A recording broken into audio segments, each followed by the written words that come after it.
ರುಕ್ಮಿಣಿ ದ್ವಾದಶಿ. ರುಕ್ಮಿಣಿ ಅವತರಿಸಿದಂತಹ ದಿನ. ಶ್ರೀಮದ್ ಭಾಗವತ ಪುರಾಣದಲ್ಲಿ ರುಕ್ಮಿಣಿ ದೇವಿಯ ಕೆಲವು ಲೀಲೆಗಳ ವರ್ಣನೆ ಇದೆ. ರುಕ್ಮಿಣಿ ದೇವಿಯನ್ನು ವೈದರ್ಭಿ, ದ್ವಾರಕೇಶ್ವರಿ, ರುಕುಮಾಯಿ, ಶ್ರೀದೇವಿ ಎಂದು ಸಹ ಪ್ರಾರ್ಥನೆಯನ್ನು ಮಾಡುತ್ತಾರೆ. ಶ್ರೀಮದ್ ಭಾಗವತಮಲ್ಲಿ ರುಕ್ಮಿಣಿ ದೇವಿಯ ಭಕ್ತಿಯ ವಿವರಣೆಯನ್ನು ಕೊಡುತ್ತಾರೆ. ಹೇಗೆ ಅವಳು ಕೃಷ್ಣನಿಗೋಸ್ಕರ ತನ್ನ ಮನಸ್ಸು, ಹೃದಯ, ತನು, ಮನ, ಧನ ಎಲ್ಲವನ್ನೂ ಅವಳು ಅರ್ಪಣೆ ಮಾಡಿದ್ದು.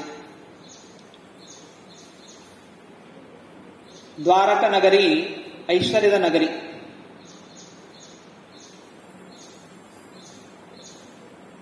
ಹದಿನಾರು 1,108 ರಾಣಿಯರ ಜೊತೆ ಕೃಷ್ಣ ನಿವಾಸ ಮಾಡ್ತಾ ಇದ್ದ.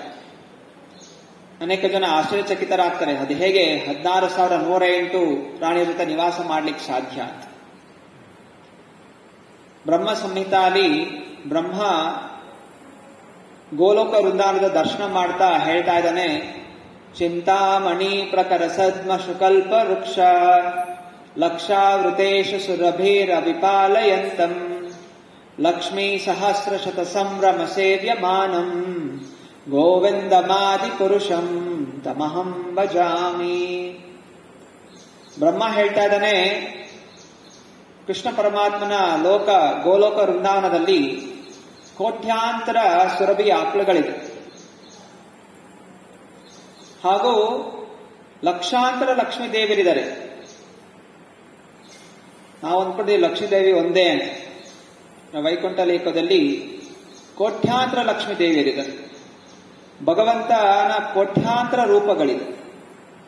ನಾವು ಇಲ್ಲಿ ಕೇವಲ ದಶಾವತಾರಗಳ ಬಗ್ಗೆ ಮಾತ್ರ ಚರ್ಚೆ ಮಾಡ್ತೀವಿ. ಅಂದ್ರೆ ನಮ್ಮ ಬುದ್ಧಿಗೆ, ನಮಗೆ ಇರುವಂತಹ ಆಯಸ್ಸಿನಲ್ಲಿ ನಾವು ಅವತಾರಗಳ ಬಗ್ಗೆ ಶ್ರದ್ಧಾಭಕ್ತಿಯನ್ನು ತಿಳ್ಕೊಂಡು ಆಚರಣೆ ಮಾಡಿದ್ರೆ ನಮಗೆ ಮೋಕ್ಷ ಪ್ರಧಾನ ಆಗುತ್ತೆ. ಆದರೆ ಭಗವಂತನ ರೂಪಗಳು ಅಷ್ಟೇ ಅಲ್ಲ, ಕೋಟ್ಯಾಂತರ ಅನಂತವಾದಂತಹ ರೂಪಗಳಿದೆ. ಹಾಗೂ ಅವನ ಸೇವೆಗೋಸ್ಕರ ಅವನ ಅಂತರಂಗ ಶಕ್ತಿಯಾದಂತಹ ಲಕ್ಷ್ಮೀದೇವಿ ಹಾಗೆ ಸಹಸ್ರಾರು ಅನಂತವಾದಂತಹ ರೂಪಗಳನ್ನು ತಾಳಿ ಭಗವಂತನ ಸೇವೆಗೋಸ್ಕರ ಅವಳು ಆತುರಿತಾ ಇರ್ತಾರೆ. ಆದ್ದರಿಂದ ಇಲ್ಲಿ ದ್ವಾರಕಾ ನಗರದಲ್ಲಿ 16,108 ರಾಣಿಯರು ಸೇವೆ ಸ್ವೀಕಾರ ಮಾಡೋದು ಅಷ್ಟು ಏನು ಅದ್ಭುತ ಅಲ್ಲ. ಭೌತಿಕ ಜಗತ್ತಿನಲ್ಲೇ ಚಿತ್ರಕೇತು ಅನ್ನುವಂತಹ ರಾಜನು 1 ಕೋಟಿ ಹೆಂಡತಿಯರನ್ನು ಸ್ವೀಕಾರ ಮಾಡಿದ. ಒಬ್ಬ ಬದ್ಧ ಜೀವಿನೇ ಅಷ್ಟು ಪತ್ನಿಯನ್ನು ಸ್ವೀಕಾರ ಮಾಡಿಕೊಂಡು ಪಾಲನೆ ಮಾಡುವಂತ ಶಕ್ತಿ ಇರಬೇಕಾದ್ರೆ ಸಕಲ ಜಗತ್ತಿಗೆ ಸೃಷ್ಟಿಕರ್ತನಾದಂತಹ ಭಗವಂತನಿಗೆ 16,108 ರಾಣಿಯನ್ನು ಪಾಲನೆ ಮಾಡೋದು ಏನು ಕಷ್ಟ ಅಲ್ಲ. ಇಲ್ಲಿ ಬ್ರಹ್ಮ ಸಂಹಿತೆಯಲ್ಲಿ ಹೇಳ್ತಾ ಇರೋ ಹಾಗೆ ಕೋಟ್ಯಾಂತರ ಲಕ್ಷ್ಮೀದೇವರಿಯ ಪಾಲನೆ ಅವನು ಮಾಡ್ತಾನೆ. ಎಲ್ಲಾ ಜೀವಿಗಳ ಪಾಲನೆ ಮಾಡ್ತಾನೆ. ಜಗದೋತಾರಕ, ಜಗನ್ನಾಥ, ಸಕಲ ಜಗತ್ತಿಗೆ ಒಳೆಯ. ಕೇವಲ ಸೃಷ್ಟಿ ಒಂದೇ ಮಾಡೋದಲ್ಲ, ಸೃಷ್ಟಿಯ ಪಾಲನೆ ಎಲ್ಲವನ್ನೂ ಮಾಡುವಂತಹವನು ಭಗವಂತ ಕೃಷ್ಣ. ದ್ವಾರಕ ನಗರದಲ್ಲಿ ಮುಖ್ಯವಾಗಿ ಅಲ್ಲಿ 16,108 ರಾಣಿಯರಲ್ಲಿ 8 ರಾಣಿಯರು ಪ್ರಾಮುಖ್ಯವಾದಂತಹ ರಾಣಿಯರು. ಅದರಲ್ಲೂ ರುಕ್ಮಿಣಿ ದೇವಿ ತುಂಬಾ ಪ್ರಾಮುಖ್ಯವಾದಂತಹ ದೇವಿ, ರಾಣಿ. ಆದ್ದರಿಂದಲೇ ಶ್ರೀಲ ಪ್ರಭುಪಾದರು ಕೂಡ ಲಾಸ್ ಏಂಜಲಸ್, ಅಮೆರಿಕಾಗೆ ಹೋಗಿರ್ಬೇಕಾದ್ರೆ ಲಾಸ್ ಏಂಜಲಸ್ ಜಗತ್ತಿನಲ್ಲಿ ಅತ್ಯಂತ ಶ್ರೀಮಂತಿಕೆಯ ನಗರ. ಆದ್ದರಿಂದ ಅಲ್ಲಿ ಅವರು ಇಸ್ಕಾನ್ ಮಂದಿರ ಸ್ಥಾಪನೆ ಮಾಡಿದಾಗ ಅದಕ್ಕೆ ಅಲ್ಲಿನ ವಿಗ್ರಹಗಳಿಗೆ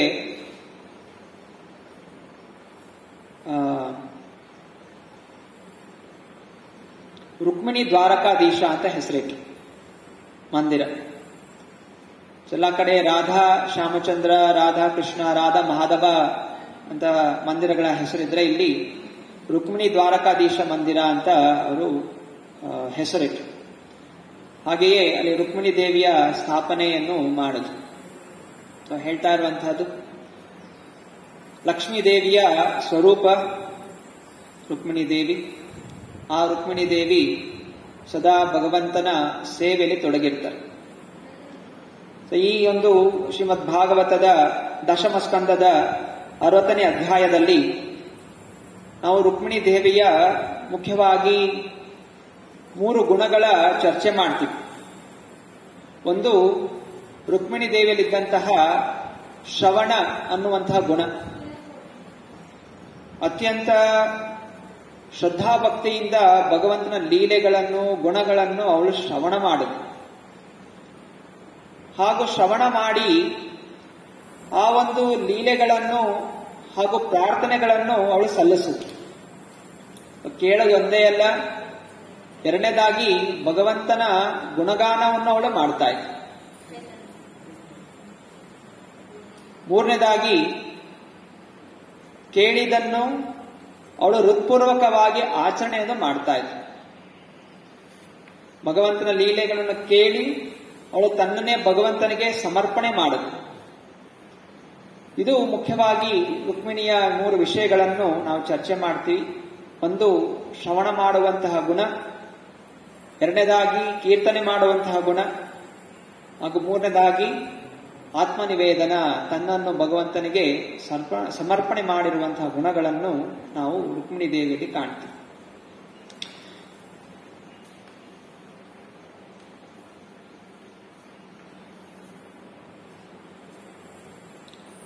ಶಿಲ ರೂಪ ಗೋಸ್ವಾಮಿ ಅವರು ತಮ್ಮ ಒಂದು ಗ್ರಂಥ ಲಲಿತ ಮಾಧವದಲ್ಲಿ ರುಕ್ಮಿಣಿ ದೇವಿಯ ಜನನದ ಬಗ್ಗೆ ವಿವರಿಸ್ತಾರೆ. ನಾವು ಇಲ್ಲಿ ತನಕ ಕೇಳಿರುವಂತಹ ಕಥೆಗಳು ಬೇರೆ ಇರುತ್ತೆ, ಹಾಗೂ ನಿಜವಾದಂತಹ ಒಂದು ಕಥೆಗಳು ಕೇವಲ ಶುದ್ಧ ಭಕ್ತರಿಗೆ ಮಾತ್ರ ಗೊತ್ತಿರುತ್ತೆ.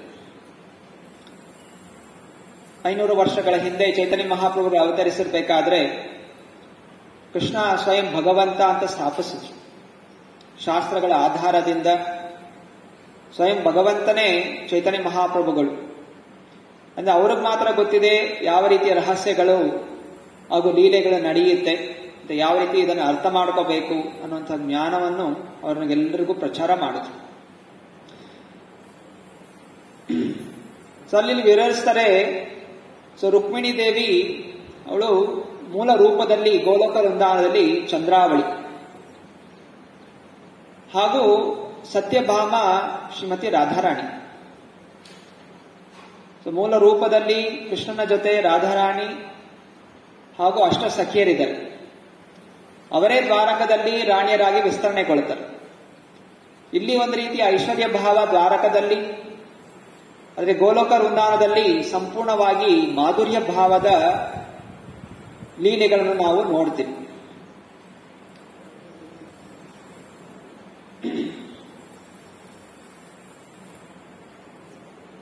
ಒಂದಾನೊಂದು ಸಮಯದಲ್ಲಿ ವಿಂಧ್ಯ ಪರ್ವತ, ಸೊ ವಿಂಧ್ಯ ಪರ್ವತಗಳು ಕೇವಲ ಕಲ್ಲೊಂದೇ ಅಲ್ಲ, ಆ ಪರ್ವತಗಳಿಗೆ ಒಂದು ಅಧಿಪತಿ ದೇವತೆ ಇರ್ತಾರೆ. ಹೇಗೆ ನದಿಗಳಿಗೆ ಗಂಗಾದೇವಿ, ಸರಸ್ವತಿ ದೇವಿ, ಲಕ್ಷ್ಮೀ ದೇವಿ, ಸಿಂಧು ದೇವಿ ಎಲ್ಲ ಇದ್ದಾರೆ, ಹಾಗೆಯೇ ಪರ್ವತಗಳಿಗೂ ಅದು ಅದರ ಅಧಿಪತಿಯಾದಂಥ ದೇವತೆ ಇರ್ತಾರೆ. ವಿಂಧ್ಯ ಪರ್ವತಕ್ಕೆ ಹಿಮಾಲಯ ಪರ್ವತವನ್ನು ನೋಡಿ ಸ್ವಲ್ಪ ಹೊಟ್ಟೆ ಕಿಚ್ಚಿರುತ್ತಂತೆ. ಹಿಮಾಲಯ ಪರ್ವತ ಅಷ್ಟು ವಿಶಾಲವಾಗಿದೆ, ಅರೆ ತಾನು ಅಷ್ಟು ವಿಶಾಲವಾಗ್ಲಿಕ್ಕೆ ಆಗ್ತಾ ಇಲ್ಲ ಅಂತ ಒಂದು ಸ್ವಲ್ಪ ಬೇಸರ ಇರುತ್ತೆ. ಅವ್ರಿಗೆ ಹೇಗಾದ್ರೂ ಮಾಡಿ ಹಿಮಾಲಯ ಪರ್ವತಕ್ಕಿಂತ ನಾನು ಶ್ರೇಷ್ಠನಾಗಬೇಕು ಅಂತ ಒಂದು ಆಸೆ ಇರುತ್ತೆ. ಅದ್ರ ಜೊತೆಗೆ ಹಿಮಾಲಯ ಪರ್ವತ ಅದರ ಅಳಿಯ ಭಗವಂತ ಶಿವ ಆಗಿರ್ತಾನೆ. ಹಿಮಾಲಯ ಪರ್ವತದ ಪುತ್ರಿಯ ಪಾರ್ವತಿ ಶಿವನ ಮದುವೆ ಆಗಿರ್ತಾನೆ. ಅದರಿಂದ ಅಂತಹ ಶಕ್ತಿಶಾಲಿ ಅಂತ ಅಳಿಯ ಶಿವನ ಹಿಮಾಲಯ ಪರ್ವತಕ್ಕಿರುತ್ತೆ. ಅಂದ್ರೆ ವಿಂಧ್ಯ ಪರ್ವತ ಯೋಚನೆ ಮಾಡತಂತೆ, ನಾನು ಯಾವುದೋ ಒಂದು ರೀತಿಯಲ್ಲಿ ಶಕ್ತಿಶಾಲಿ ಆಗಿರಬೇಕು ಹಾಗೂ ಹಿಮಾಲಯ ಪರ್ವತ ಮೀರಿಸಬೇಕು. ಅದರಿಂದ ಶಿವನಿಗೂ ಬಲಿಷ್ಠವಾಗಿರುವಂತಹ, ಶಿವನನ್ನೇ ಸೋಲಿಸುವಂತಹ ಬಳಿಯ ನನಗೆ ಬೇಕು ಅಂತ ಅವನು ಬ್ರಹ್ಮನಿಗೆ ಪ್ರಾರ್ಥನೆ ಮಾಡ್ತಾನೆ. ಅಖಂಡವಾಗಿ ತಪಸ್ಯ ಮಾಡ್ತಾನೆ. ತಪಸ್ಯ ಮಾಡಿ ಬ್ರಹ್ಮ ಪ್ರತ್ಯಕ್ಷ ಆಗ್ತಾನೆ.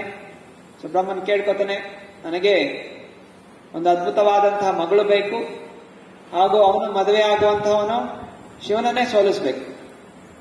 ಅಂತ ಅಳಿಯ ನನಗೆ ಬೇಕು ಅಂತ ವರ ಕೇಳ್ತಾನೆ. ಬ್ರಹ್ಮ ತಥಾಸ್ತು ಅಂತ ಆಶೀರ್ವಾದ ಮಾಡ್ತಾರೆ. ಆದ್ರೆ ಅವರು ಭ್ರಮಿತರಾಗ್ತಾರೆ, ವಿಚಲಿತರಾಗ್ತಾರೆ. ಭಗವಂತ ಶಿವನನ್ನೇ ಸೋಲಿಸುವಂತ ವ್ಯಕ್ತಿ ಜಗತ್ನಲ್ಲಿ ಯಾರಿದ್ದಾರೆ? ಏಕೈಕ ವ್ಯಕ್ತಿ ಭಗವಾನ್ ಕೃಷ್ಣ ಮಾತ್ರ. ಭಗವಾನ್ ಕೃಷ್ಣ ಸಕಲ ಜಗತ್ತಿಗೆ ಆದಿ, ಶಿವನಿಗೂ ಆದಿಯಾಗಿರುವಂತಹ ಕೃಷ್ಣ ಒಬ್ಬನೇ ಶಿವನನ್ನು ಸೋಲಿಸ್ಲಿಕ್ಕೆ ಸಾಧ್ಯ. ಅದರಿಂದ ಅವನು ಮದುವೆ ಆಗಬೇಕು ಅಂತ ಹೇಳಿದ್ರೆ ಯಾರನ್ನು ಮದುವೆ ಆಗೋದು? ಕೇವಲ ಅವನ ಅಂತರಂಗ ಶಕ್ತಿಯಾದ ರಾಧಾರಾಣಿ ಮಾತ್ರ ಮದುವೆ ಆಗ್ಲಿಕ್ಕೆ ಸಾಧ್ಯ. ಬೇರೆ ಯಾರೋ ಅವನ ಹೆಂಡತಿ ಆಗ್ಲಿಕ್ಕೆ ಸಾಧ್ಯ ಇಲ್ಲ. ಆದ್ರಿಂದ ಅವನು ಹೋಗಿ ಪ್ರಾರ್ಥನೆ ಮಾಡ್ಕೋತಾನೆ. ಸೊ ಬ್ರಹ್ಮ ಈಗ ತಪಸ್ಸ ಕೂತ್ಕೋತಾನೆ. ಯಾರಿಗೋಸ್ಕರ? ರಾಧಾರಾಣಿಗೋಸ್ಕರ. ರಾಧಾರಾಣಿಯ ಕೃಪೆಗೋಸ್ಕರ ಬ್ರಹ್ಮ ಅಖಂಡವಾಗಿ ತಪಸ್ಸೆ ಮಾಡ್ತಾನೆ. ಹಾಗೂ ರಾಧಾರಾಣಿ ಪ್ರತ್ಯಕ್ಷರಾಗ್ತಾರೆ ಬ್ರಹ್ಮನ ತಪಸ್ಯಕ್ಕೆ. ಅದು ಬ್ರಹ್ಮ ಕೇಳ್ಕೊತಾನೆ, ನಾನು ಈ ರೀತಿ ವಿಂಧ್ಯಾಪರ್ವತಕ್ಕೆ ವರ ಕೊಟ್ಟಿದ್ದೀನಿ ಅಂದ್ರೆ ತಾವು ದಯವಿಟ್ಟು ಅವನ ಮಗಳಾಗಿ ನೀವು ಅವತರಿಸಬೇಕು ಅಂತ ಪ್ರಾರ್ಥನೆ ಮಾಡ್ಕೋತಾರೆ. ಹಾಗೆ ತಥಾಸ್ತು ಅಂತ ರಾಧಾರಾಣಿ ತಥಾಸ್ತು. ಹೀಗೆ ಇದು ಒಂದು ದೃಶ್ಯ. ಸೊ ವಿಂಧ್ಯಾಪರ್ವತಕ್ಕೆ. ಆದ್ರೆ ರಾಧಾರಾಣಿಯ ಸನಾತನವಾದಂತಹ ತಾಯಿ ಕೀರ್ತಿದ. ಹೇಗೆ ಕೃಷ್ಣ ಬೇರೆ ಬೇರೆ ಯುಗಗಳಲ್ಲಿ ಅವತರಿಸಿದ್ರೇನು ಅವನ ಸನಾತನದ ತಾಯಿ ದೇವಕಿ, ವಸುದೇವ, ಯಶೋಧ, ನಂದ ಮಹಾರಾಜ ಅವರ ಶಕ್ತಿಯೇ ಇರಬೇಕು. ಅವರ ಒಂದು ಶಕ್ತಿ ಇಲ್ಲದೆ, ಅಂಶ ಇಲ್ಲದೆ ಅವರು ಯಾರ್ಯಾರ್ದೋ ಗರ್ಭದಲ್ಲಿ ಜನ್ಮಿಸೋದಿಲ್ಲ. ಹಾಗೆಯೇ ರಾಧಾರಾಣಿಯ ಸನಾತನದ ತಂದೆ ತಾಯಿ ಋಷಭಾನು ಕೀರ್ತಿದ.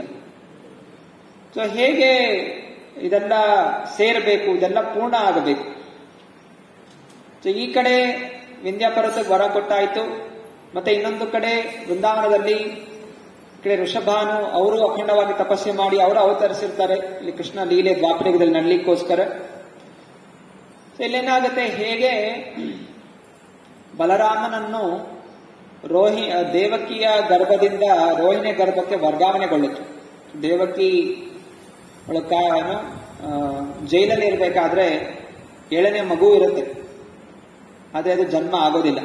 ಅದನ್ನ ಯೋಗಮಾಯ ದೇವಕಿಯ ಗರ್ಭದಿಂದ ಮಥುರೆಯಲ್ಲಿರುವಂತಹ ರೋಹಿಣಿಯ ಗರ್ಭಕ್ಕೆ ವರ್ಗಾವಣೆಗೊಳಿಸ್ತಾಳೆ. ಹಾಗೆಯೇ ಕೀರ್ತಿದ ಗರ್ಭವತಿ ಆಗಿರ್ತಾಳೆ. ಕೀರ್ತಿದ ಹಾಗೂ ಋಷಭಾನು ಹೆಂಡತಿ ಕೀರ್ತಿದ. ಕೀರ್ತಿದ ಗರ್ಭದಲ್ಲಿ ರಾಧಾರಾಣಿ ಇರ್ತಾಳೆ. ಅನಂತರ ಇನ್ನೊಂದು ಕಡೆ ಋಷಭಾನುವಿನ ಅಣ್ಣ ಇರ್ತಾನೆ, ತಮ್ಮ ಇರ್ತಾನೆ. ಅವನು ಚಂದ್ರಭಾನು ಅಂತ. ಸೊ ಚಂದ್ರಭಾನು ಅವನ ಹೆಂಡತಿಯ ಗರ್ಭದಲ್ಲಿ ಚಂದ್ರಾವಳಿ ಇರ್ತಾಳೆ. ಸೊ ರಾಧಾ ಹಾಗೂ ಚಂದ್ರಾವಳಿ. ಸೊ ಇವರಿಬ್ಬರನ್ನು ಯೋಗಮಾಯ ಅವರ ಗರ್ಭದಿಂದ ಈ ಕಡೆ ವಿಂಧ್ಯಾಪರ್ವತದ ಹೆಂಡತಿ ಅವರ ಗರ್ಭಕ್ಕೆ ವರ್ಗಾವಣೆಗೊಳಿಸ್ತಾರೆ ಯೋಗಮಾಯ. ಅನಂತರ ವಿಂಧ್ಯಾಪರ್ವತಕ್ಕೆ ಇಬ್ಬರು ಮಕ್ಕಳು ಹುಟ್ಟುತ್ತಾರೆ, ರಾಧಾ ಹಾಗೂ ಚಂದ್ರಾವಳಿ. ಮತ್ತೆ ಈ ಕಡೆ ಲೀಲೆಗಳೇನು ನಡೀತಾ ಇದೆ? ಈ ಕಡೆ ಮಥುರೆಯಲ್ಲಿ ಕಂಸ ಕೃಷ್ಣನ ಸಂಹಾರ ಮಾಡಲಿಕ್ಕೆ ಅವನು ಯೋಚನೆ ಮಾಡಿರ್ತಾನೆ. ಮತ್ತೆ ಅಲ್ಲಿ ರಾತ್ರೋರಾತ್ರಿ ನಂದ ಮಹಾರಾಜ ಕೃಷ್ಣನನ್ನು ಮಥುರೆಗೆ ವೃಂದಾವನಕ್ಕೆ ವರ್ಗಾಯಿಸಿರ್ತಾನೆ. ಮತ್ತೆ ಅಲ್ಲಿ ಯಶೋದೆಯ ಮಗಳನ್ನು ಕರ್ಕೊಂಡ್ ಬಂದಿರ್ತಾನೆ ಈ ಕಡೆ. ಮತ್ತೆ ಕಂಸ ಅವಳನ್ನು ಸಂಹಾರ ಮಾಡಿಕ್ ಹೋದಾಗ ಅವನ ಕೈಯಿಂದ ಹೆಣ್ಣು ಮಗು ಜಾರಿ ಅದು ದುರ್ಗಾದೇವಿಯಾಗಿ ಪ್ರತ್ಯಕ್ಷಳಾಗ್ತಾಳೆ. ಹಾಗೂ ದುರ್ಗಾದೇವಿ ಹೇಳ್ತಾಳೆ, ಇನ್ನೊಬ್ಬ ದೊಡ್ಡ ಮೂರ್ಖ, ಭಗವಂತನ್ನೇ ಸಂಹಾರ ಮಾಡಲಿಕ್ಕೆ ನೀನು ಹೊರಟಿದ್ಯಾ, ನಿನ್ನ ಸಂಹಾರ ಮಾಡುವಂತ ವ್ಯಕ್ತಿ ಆವಾಗಲೇ ಹುಟ್ಟಿದಾನೆ. ಹಾಗೂ ಅದರ ಜೊತೆ ಅಷ್ಟಶಕ್ತಿಗಳು ಜನ್ಮಕ್ಕೆ ತಾಳಿದೆ. ಆ ಅಷ್ಟಶಕ್ತಿಗಳು ಯಾರ ವಿವಾಹ ಆಗ್ತಾರೆ ಅವರು ಅಮರರಾಗ್ತಾರೆ ಅಂತ ಆ ದುರ್ಗಾದೇವಿ ಭವಿಷ್ಯವಾಣಿ ನುಡಿದು ಬಹಳ ಅದೃಶ್ಯಲಾಗ್ಬಿಡ್ತಾರೆ. ಆಗ ತುರಂತವಾಗಿ ಕಂಸ ಪೂತನೆಯನ್ನು ಕರೆಸ್ತಾನೆ. ಪೂತನಿ ರಾಕ್ಷಸಿ ಕರೆಸಿ ಹೇಳ್ತಾಳೆ, ಯಾವ್ದೆಲ್ಲ ಇವಾಗೆಲ್ಲ ಮಕ್ಕಳು ಹುಟ್ಟಿದ್ದಾರೆ, ಯಾವ್ದೆಲ್ಲ ಗಂಡು ಮಕ್ಕಳಿದ್ದಾರೆ ಅವರೆಲ್ಲ ಸಂಹಾರ ಮಾಡು. ಅವು ಯಾವ್ದೆಲ್ಲ ಹೆಣ್ಣು ಮಕ್ಕಳು ಹುಟ್ಟಿದ್ದಾರೆ ಅದನ್ನ ನನ್ನ ಹತ್ರ ಕರ್ಕೊಂಬ. ಯಾಕಂದ್ರೆ ಅಲ್ಲಿ ಅಷ್ಟಶಕ್ತಿಗಳನ್ನು ತಾನು ವಶಪಡಿಸ್ಕೋಬೇಕು ಅಂತ ಯೋಚನೆ ಇತ್ತು. ಸೊ ಹಾಗೆಯೇ ಪೂತನಿ ಹಾರ್ಕೊಂಡು ಹೋಗ್ತಾ ಅವಳು ವಿಂಧ್ಯಾಪರ್ವತಕ್ಕೆ ಹುಟ್ಟಿರುವಂತಹ ಮಕ್ಕಳನ್ನು ನೋಡ್ತಾಳೆ. ಅಲ್ಲಿ ವಿಂಧ್ಯಾಪರ್ವತ ಆ ಹೆಣ್ಣು ಮಕ್ಕಳು ಹುಟ್ಟಿರೋದ್ರಿಂದ ಒಂದು ಯಜ್ಞ ಮಾಡ್ತಾ ಇರ್ತಾರೆ. ಸೊ ಯಜ್ಞ ಮಾಡ್ತಾ ಇರ್ಬೇಕಾದ್ರೆ ಪೂತನಿ ಬಂದು ಆ 2 ಮಕ್ಕಳನ್ನು ಅಪಹರಿಸ್ಕೊಂಡು ಹೋಗ್ಬಿಡ್ತಾರೆ, ಹೆಣ್ಣು ಮಕ್ಕಳನ್ನು. ತುರಂತವಾಗಿ ವಿಂಧ್ಯ ಪರ್ವತ ಬ್ರಾಹ್ಮಣರಿಗೆ ಹೇಳ್ತಾನೆ, ಆ ಪೂತನಿ ಕೆಳಗ್ ಬೀಳೋ ತರ ಮಂತ್ರಗಳನ್ನು ಹೇಳಿ ಅಂತ. ಸೊ ಹಾಗೆಯೇ ಅವರ ಮಂತ್ರಗಳು ಉಚ್ಚಾರಣೆ ಮಾಡ್ತಾ ಇರ್ಬೇಕಾದ್ರೆ ಆ ಎರಡೂ ಕೈಗಳಂತ ಮಕ್ಕಳು ತುಂಬಾ ಭಾರ ಆಗ್ತಾರೆ. ಭಾರ ಆಗಿ ಅವಳ ಕೈಯಿಂದ ಜಾರು ಬಿಡುತ್ತೆ. ಜಾರಿ ಅದು ನದಿಯಲ್ಲಿ ಬೀಳುತ್ತೆ. ನದಿಯಲ್ಲಿ ಬಿದ್ದಂತಹ ಇಬ್ರು ಮಕ್ಕಳು ಒಂದು ಹರ್ಕೋತಾ ಹೋಗ್ತಾ ವೃಷಭಾನುಗೆ ಸಿಗುತ್ತೆ, ಮತ್ತೆ ವಾಪಸ್ ಸಿಗುತ್ತೆ. ನೋಡಿದ್ರೆ ಅದೇ ಕಥೆಯನ್ನು, ವೃಷಭಾನುಗೆ ನದಿಯ ತೀರದಲ್ಲಿ ಒಂದು ಕಮಲದ ಒಳಗಡೆ ರಾಧಾರಾಣಿ ಸಿಗ್ತಾಳೆ. ಹಾಗೆಯೇ ಭೀಷ್ಮಕ ಮಹಾರಾಜನಿಗೆ, ವಿದರ್ಭ ದೇಶದ ರಾಜ ಭೀಷ್ಮಕ, ಅವನ ಕೈಗೆ ರುಕ್ಮಿಣಿ ದೇವಿ ಸಿಗ್ತಾಳೆ.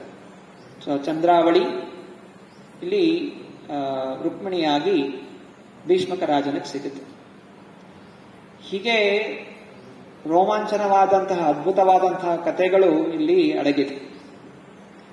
ನಮ್ಮ ಒಂದು ಭೌತಿಕ ಈ ಬುದ್ಧಿಗೆ ಕಥೆಗಳು ಕೇಳಿದಾಗ ಅದು ತಿರಸ್ಕಾರ ಮಾಡಿಬಿಡುತ್ತೆ. ಇದೆಲ್ಲ ಏನೋ ಕಟ್ಟುಕತೆ, ಏನು ಇಲ್ಲಿಂದ ಹಿಂಗ್ ಹುಡ್ತಾರೆ, ಇಲ್ಲಿಂದ ಅಲ್ಲಿ ವರ್ಗಾವಣೆ ಆಗುತ್ತೆ, ಅದಕ್ಕೆ ನಾವು ಈ ತರ ನೋಡಿಲ್ಲ. ಅದು ಹೇಗೆ ಗರ್ಭದಿಂದ ಒಂದು ಗರ್ಭದಿಂದ ಇನ್ನೊಂದು ಗರ್ಭಕ್ಕೆ ಹೋಗುತ್ತೆ, ಇದೆಲ್ಲ ಅಸಾಧ್ಯವಾದಂತಹದ್ದು. ಯಾಕಂದ್ರೆ ನಮ್ಮ ಬುದ್ಧಿ, ನಮ್ಮ ಅಲ್ಪವಾದಂತಹ ಕಾಮ ಕ್ರೋಧಗಳಿಂದ ತುಂಬಿರುವಂತಹ ನಮ್ಮ ಒಂದು ದುಷ್ಟ ಬುದ್ಧಿ, ಅದಕ್ಕೆ ಭಕ್ತರ ಸಂಘ ಮಾಡದೆ ಇದೆಲ್ಲ ಭ್ರಮೆ ಅಂತ ಅನ್ಸುತ್ತೆ. ಆದ್ರೆ ನಾವು ನಮ್ಮ ಸಾಕ್ಷಾತ್ಕಾರಗಳಿಂದ ಅಥವಾ ನಮ್ಮ ಒಂದು ಇಂದ್ರಿಯಗಳಿಂದ ಸತ್ಯವನ್ನು ತಿಳಿಯಕ್ಕೆ ಸಾಧ್ಯ ಇಲ್ಲ. ನಾವು ಶಾಸ್ತ್ರಗಳ ಆಧಾರದಿಂದ ಹಾಗೂ ಶುದ್ಧ ಭಕ್ತರ ಸಂಘದಲ್ಲಿ ಶಾಸ್ತ್ರ ಅಧ್ಯಯನ ಮಾಡೋದ್ರಿಂದ ನಿಜವಾದ ಜ್ಞಾನ ತಿಳಿಯುತ್ತೆ. ಇಲ್ಲಿ ಸ್ವಯಂ ರೂಪ ಗೋಸ್ವಾಮಿ ಅವರು ಈ ಲೀಲೆಗಳನ್ನು ವರ್ಣಿಸಿದ್ದಾರೆ. ಹೀಗೆ ರುಕ್ಮಿಣಿ ದೇವಿಯ ಜನನ, ವಿಂಧ್ಯ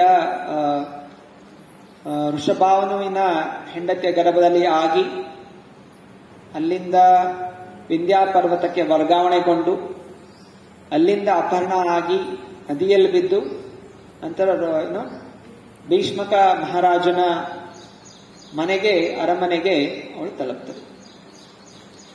ಹೀಗೆ ರುಕ್ಮಿಣಿ ದೇವಿ ಮೂಲವಾಗಿ ಭಗವಂತನ ಅಂತರಂಗ ಶಕ್ತಿ. ಭಗವಂತನ ಅಂತರಂಗ ಶಕ್ತಿಯನ್ನು ಯಾರು ಬೇರ್ಪಡಿಸ್ಲಿಕ್ಕೆ ಸಾಧ್ಯ ಇಲ್ಲ. ಯಾರು ಬೇರ್ಪಡಿಸ್ಲಿಕ್ಕೆ ಪ್ರಯತ್ನ ಮಾಡ್ತಾರೆ ಅವರು ವಿನಾಶವನ್ನು ಹೊಂದ್ತಾರೆ. ಹೇಗೆ ರಾಮ ಹಾಗೂ ಸೀತಳನ್ನು ಬೇರ್ಪಡಿಸಲಿಕ್ಕೆ ರಾವಣ ಪ್ರಯತ್ನ ಮಾಡ್ತಾನೆ. ಪ್ರಯತ್ನ ಮಾಡಿದ್ರೆ ಏನಾಯ್ತು, ಅವನ ಸಂಹಾರ ಆಯಿತು. ಆದ್ದರಿಂದಲೇ ನಾವೆಲ್ಲ ಐಶ್ವರ್ಯಗಳೇನಿದೆ ಅದನ್ನು ಇಂದ್ರಿಯ ಭೋಗಕ್ಕೋಸ್ಕರ ಉಪಯೋಗಿಸಬಾರ್ದು. ನಮಗೆ ಐಶ್ವರ್ಯ ಸಿಕ್ಕಿರೋದು ಐಶ್ವರ್ಯದಿಂದ ಭಗವಂತ ಹರಿಯ ಆರಾಧನೆಯನ್ನು ಮಾಡಬೇಕು, ಹರಿಯ ಸೇವೆಯಲ್ಲಿ ತೊಡಗಬೇಕು. ಆಗ ಅದು ನಮ್ಮ ಜೀವನವನ್ನು ಸಂತೋಷಮಯಗೊಳಿಸುತ್ತೆ, ಸಕಲ ದುಃಖಗಳಿಂದ ಪಾರು ಮಾಡುತ್ತೆ. ಯಾವಾಗ ನಾವು ಐಶ್ವರ್ಯವನ್ನು ನಮ್ಮ ಸ್ವಾರ್ಥಕ್ಕೋಸ್ಕರ ಅಥವಾ ಭಗವಂತನಿಗೆ ವಿರೋಧವಾಗಿ ಉಪಯೋಗಿಸ್ತೀವಿ, ಅದು ನಮ್ಮ ಸರ್ವನಾಶಕ್ಕೆ ಕಾರಣವಾಗುತ್ತೆ. ದಿವಸ ಎಲ್ಲ ಸರ್ವನಾಶ ಆಗ್ತಾ ಇದೆ. ಐಶ್ವರ್ಯವನ್ನು ಇಂದ್ರಿಯ ಭೋಗಕ್ಕೋಸ್ಕರ ಮದ್ಯಪಾನ, ಜೂಜಾಟ, ಮಾಂಸ ಭಕ್ಷಣೆ, ಅನೈತಿಕ ಸಂಬಂಧದಲ್ಲಿ ಉಪಯೋಗಿಸಿ ಇವತ್ತಿನ ದಿವಸ ಎಲ್ಲ ಜನ ಸಾಯ್ತಾ ಇದ್ದಾರೆ. ಇದಕ್ಕೆ ಮೂಲ ಕಾರಣ ಐಶ್ವರ್ಯವನ್ನು ದುರುಪಯೋಗ ಪಡಿಸಿರೋ ಕಾರಣ. ಇದು ಮೂಲ ಕಾರಣ.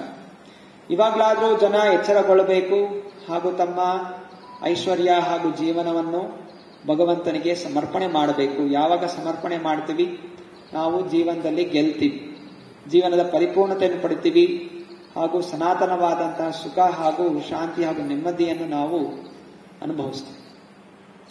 ಭೀಷ್ಮಕ ಮಹಾರಾಜನ ರಾಜ್ಯದಲ್ಲಿ ರುಕ್ಮಿಣಿ ದೇವಿ ಬೆಳೀತಾ ಹೋಗ್ತಾಳೆ.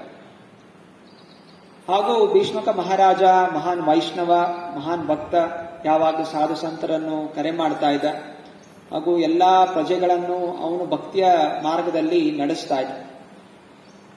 ಒಮ್ಮೆ ನಾರದ ಮುನಿಗಳು ಬರ್ತಾರೆ. ನಾರದ ಮುನಿಗಳು ಬಂದು ಇಷ್ಟು ಸುಂದರವಾದಂತಹ ಮಗಳನ್ನು ಕಂಡು, ರುಕ್ಮಿಣಿ ದೇವಿಯನ್ನು ಕಂಡು, ಸೊ ಇವಳಿಗೆ ಸರಿಯಾದಂತಹ ವರ ಅಂತ ಹೇಳಿದ್ರೆ ಅಲ್ಲಿ ಮಥುರೆಯಲ್ಲಿ ಅವತರಿಸಿರುವಂತಹ ಕೃಷ್ಣನೇ ಇವಳಿಗೆ ಸರಿಯಾದಂತಹ ವರ. ಆದ್ದರಿಂದ ಇವರನ್ನು ಇಬ್ರು ಜೋಡಿಸ್ಬೇಕು. ಭಗವಂತನ ಶಕ್ತಿ ಹೇಗೋ ಜೋಡಣೆ ಆಗ್ತಾರೆ. ಆದ್ರೂ ಭಕ್ತಾದಿಗಳು ಏನ್ ಪ್ರಯತ್ನ ಮಾಡ್ತಾರೆ, ಈ ಒಂದು ಜೋಡಣೆಯಲ್ಲಿ ನಾನು ಏನಾದ್ರೂ ಸ್ವಲ್ಪ ಸೇವೆಯನ್ನು ಸಲ್ಲಿಸೋಣ, ಆದ್ದರಿಂದ ನಮಗೂ ಭಗವಂತನ ಕೃಪೆ ಸಿಗಲಿ ಅನ್ನೋದು ಅವರ ಒಂದು ಸಂಕಲ್ಪವಾಗಿರುತ್ತೆ.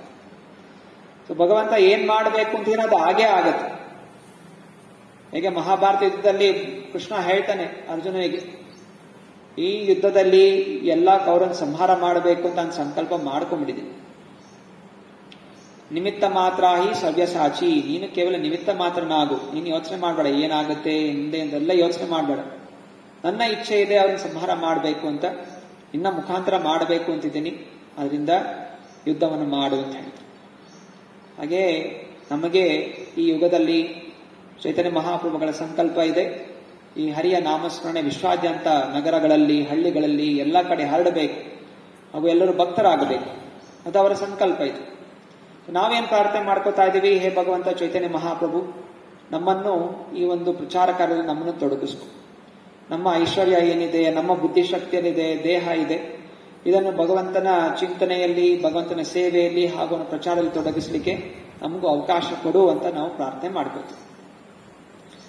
ನಾರದ ಮುನಿಗಳು ರುಕ್ಮಿಣಿ ದೇವಿಗೆ ಕೃಷ್ಣನ ರೂಪ, ಸೌಂದರ್ಯ, ಅವನ ಬಾಲ್ಯ ಲೀಲೆಗಳನ್ನು ಅವರು ಹೇಳ್ತಾರೆ.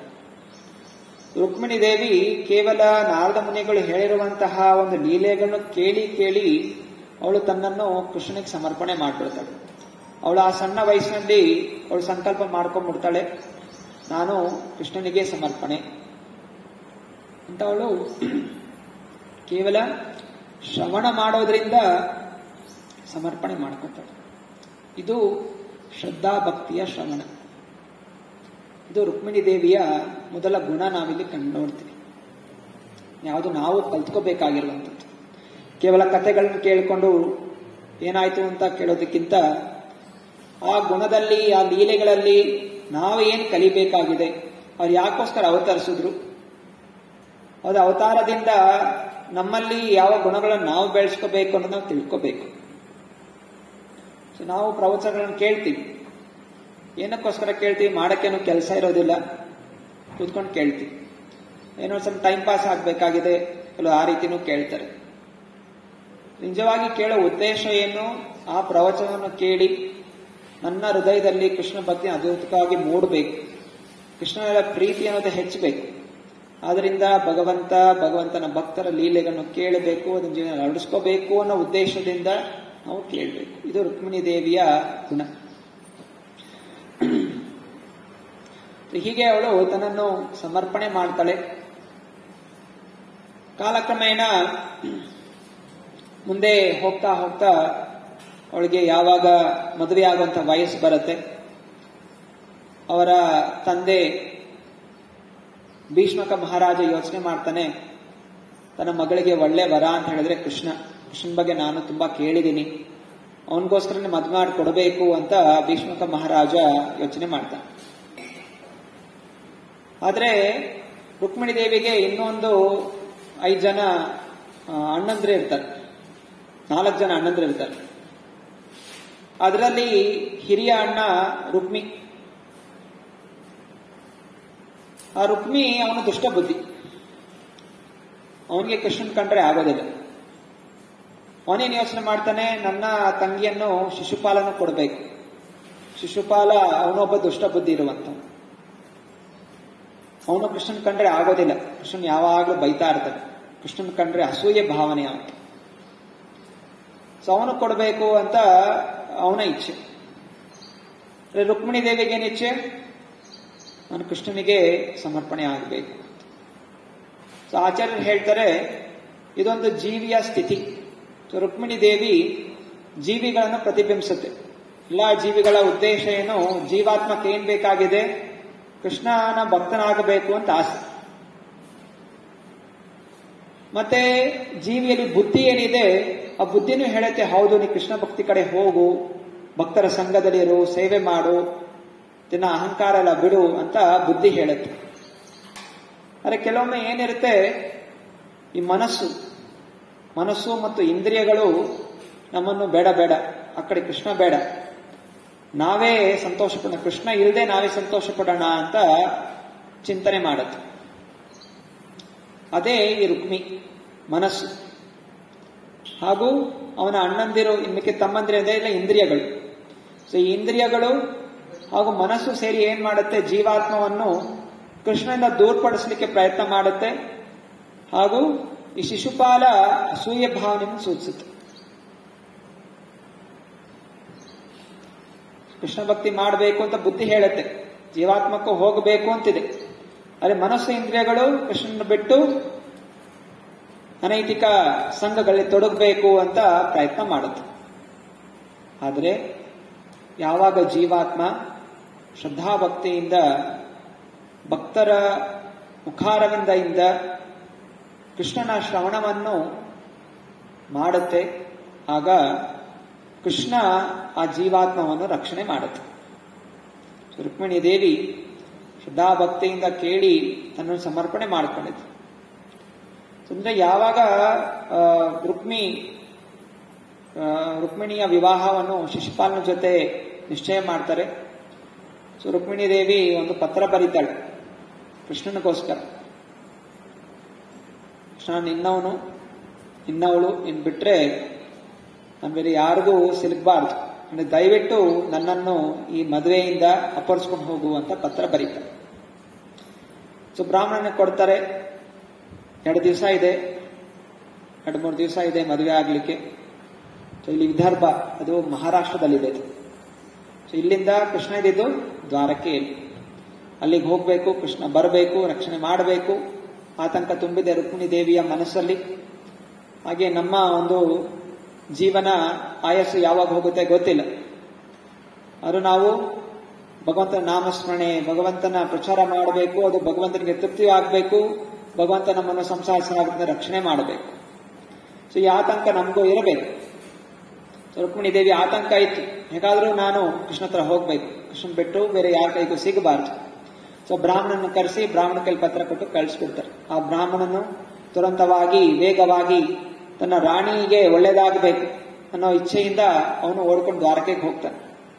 ದ್ವಾರಕೆಗೆ ಹೋಗಿ ಕೃಷ್ಣ ಹೇಳ್ತಾನೆ, ಸರಿ ಓದು. ಅವಳು ಕೃಷ್ಣ ತಗೊಂಡು ಅದನ್ನ ಸ್ವತಃ ಓದ್ಲಿಲ್ಲ, ಅಲ್ಲಿಗೆ ಬ್ರಾಹ್ಮಣನಿಗೆ ಹೇಳ್ದ, ಸರಿ ಓದ್ ಏನ್ ಹೇಳಿದ್ದಾಳೆ ಅಂತ. ಇಲ್ಲಿ ದಶಮಸ್ಕಂದದ 60ನೇ ಅಧ್ಯಾಯ ಶ್ಲೋಕ 34ರಲ್ಲಿ ಶ್ರೀ ರುಕ್ಮಿಣಿ ವಾಚ ಹೇಳಿ, ನನು ಏವಂ ಏತತ್ ಅರವಿಂದ ವಿಲೋಚನ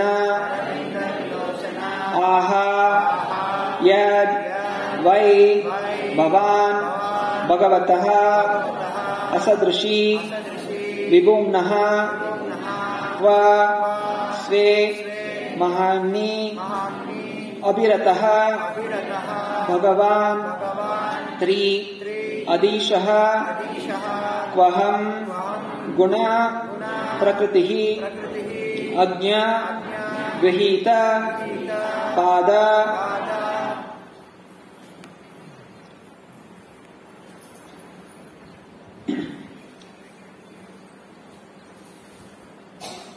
ನನ್ವೇವಮೇತದರವಿಂದ ವಿಲೋಚನಾಃ ಯದ್ವೈ ಭವಾನ್ ಭಗವತೋ ಅಸದೃಶಿ ವಿಭೂಮ್ನಃ ಕ್ವ ಸ್ವೇ ಮಹಿಮ್ಯೈ ವಿಭಿರಿತೋ ಭಗವಾಂಸ್ತ್ರೈದೀಶಃ ಕ್ವಾಹಂ ಗುಣ ಪ್ರಕೃತಿಜ್ಞ ಗೃಹೀತ ಪಾದ.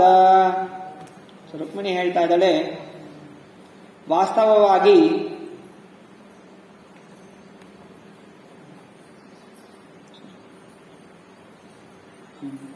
ಶ್ಲೋಕ ಇದು ದಶಮಸ್ಕಂದದ 52ನೇ ಅಧ್ಯಾಯ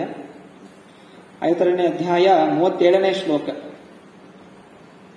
ಶ್ರುತ್ವಾ ಗುಣಾನ್ ಭುವನ ಸುಂದರ ಶೃಣ್ವತಾಂತೆ ನಿರ್ವಿಶ್ಯ ಕರ್ಣ ವಿವರೈರ ರತೋಂಗಪಾತಾಪಂ ರೂಪಂ ದೃಶಾಂ ಋಷಿಮತಾ ಮುಖಿಲಾರ್ಥ ಲಾಭಂ ತ್ವಯೈಚ್ಯುತಾ ವಿಶತಿ ಚಿತಮಪತ್ರಪಂ ಮೇ.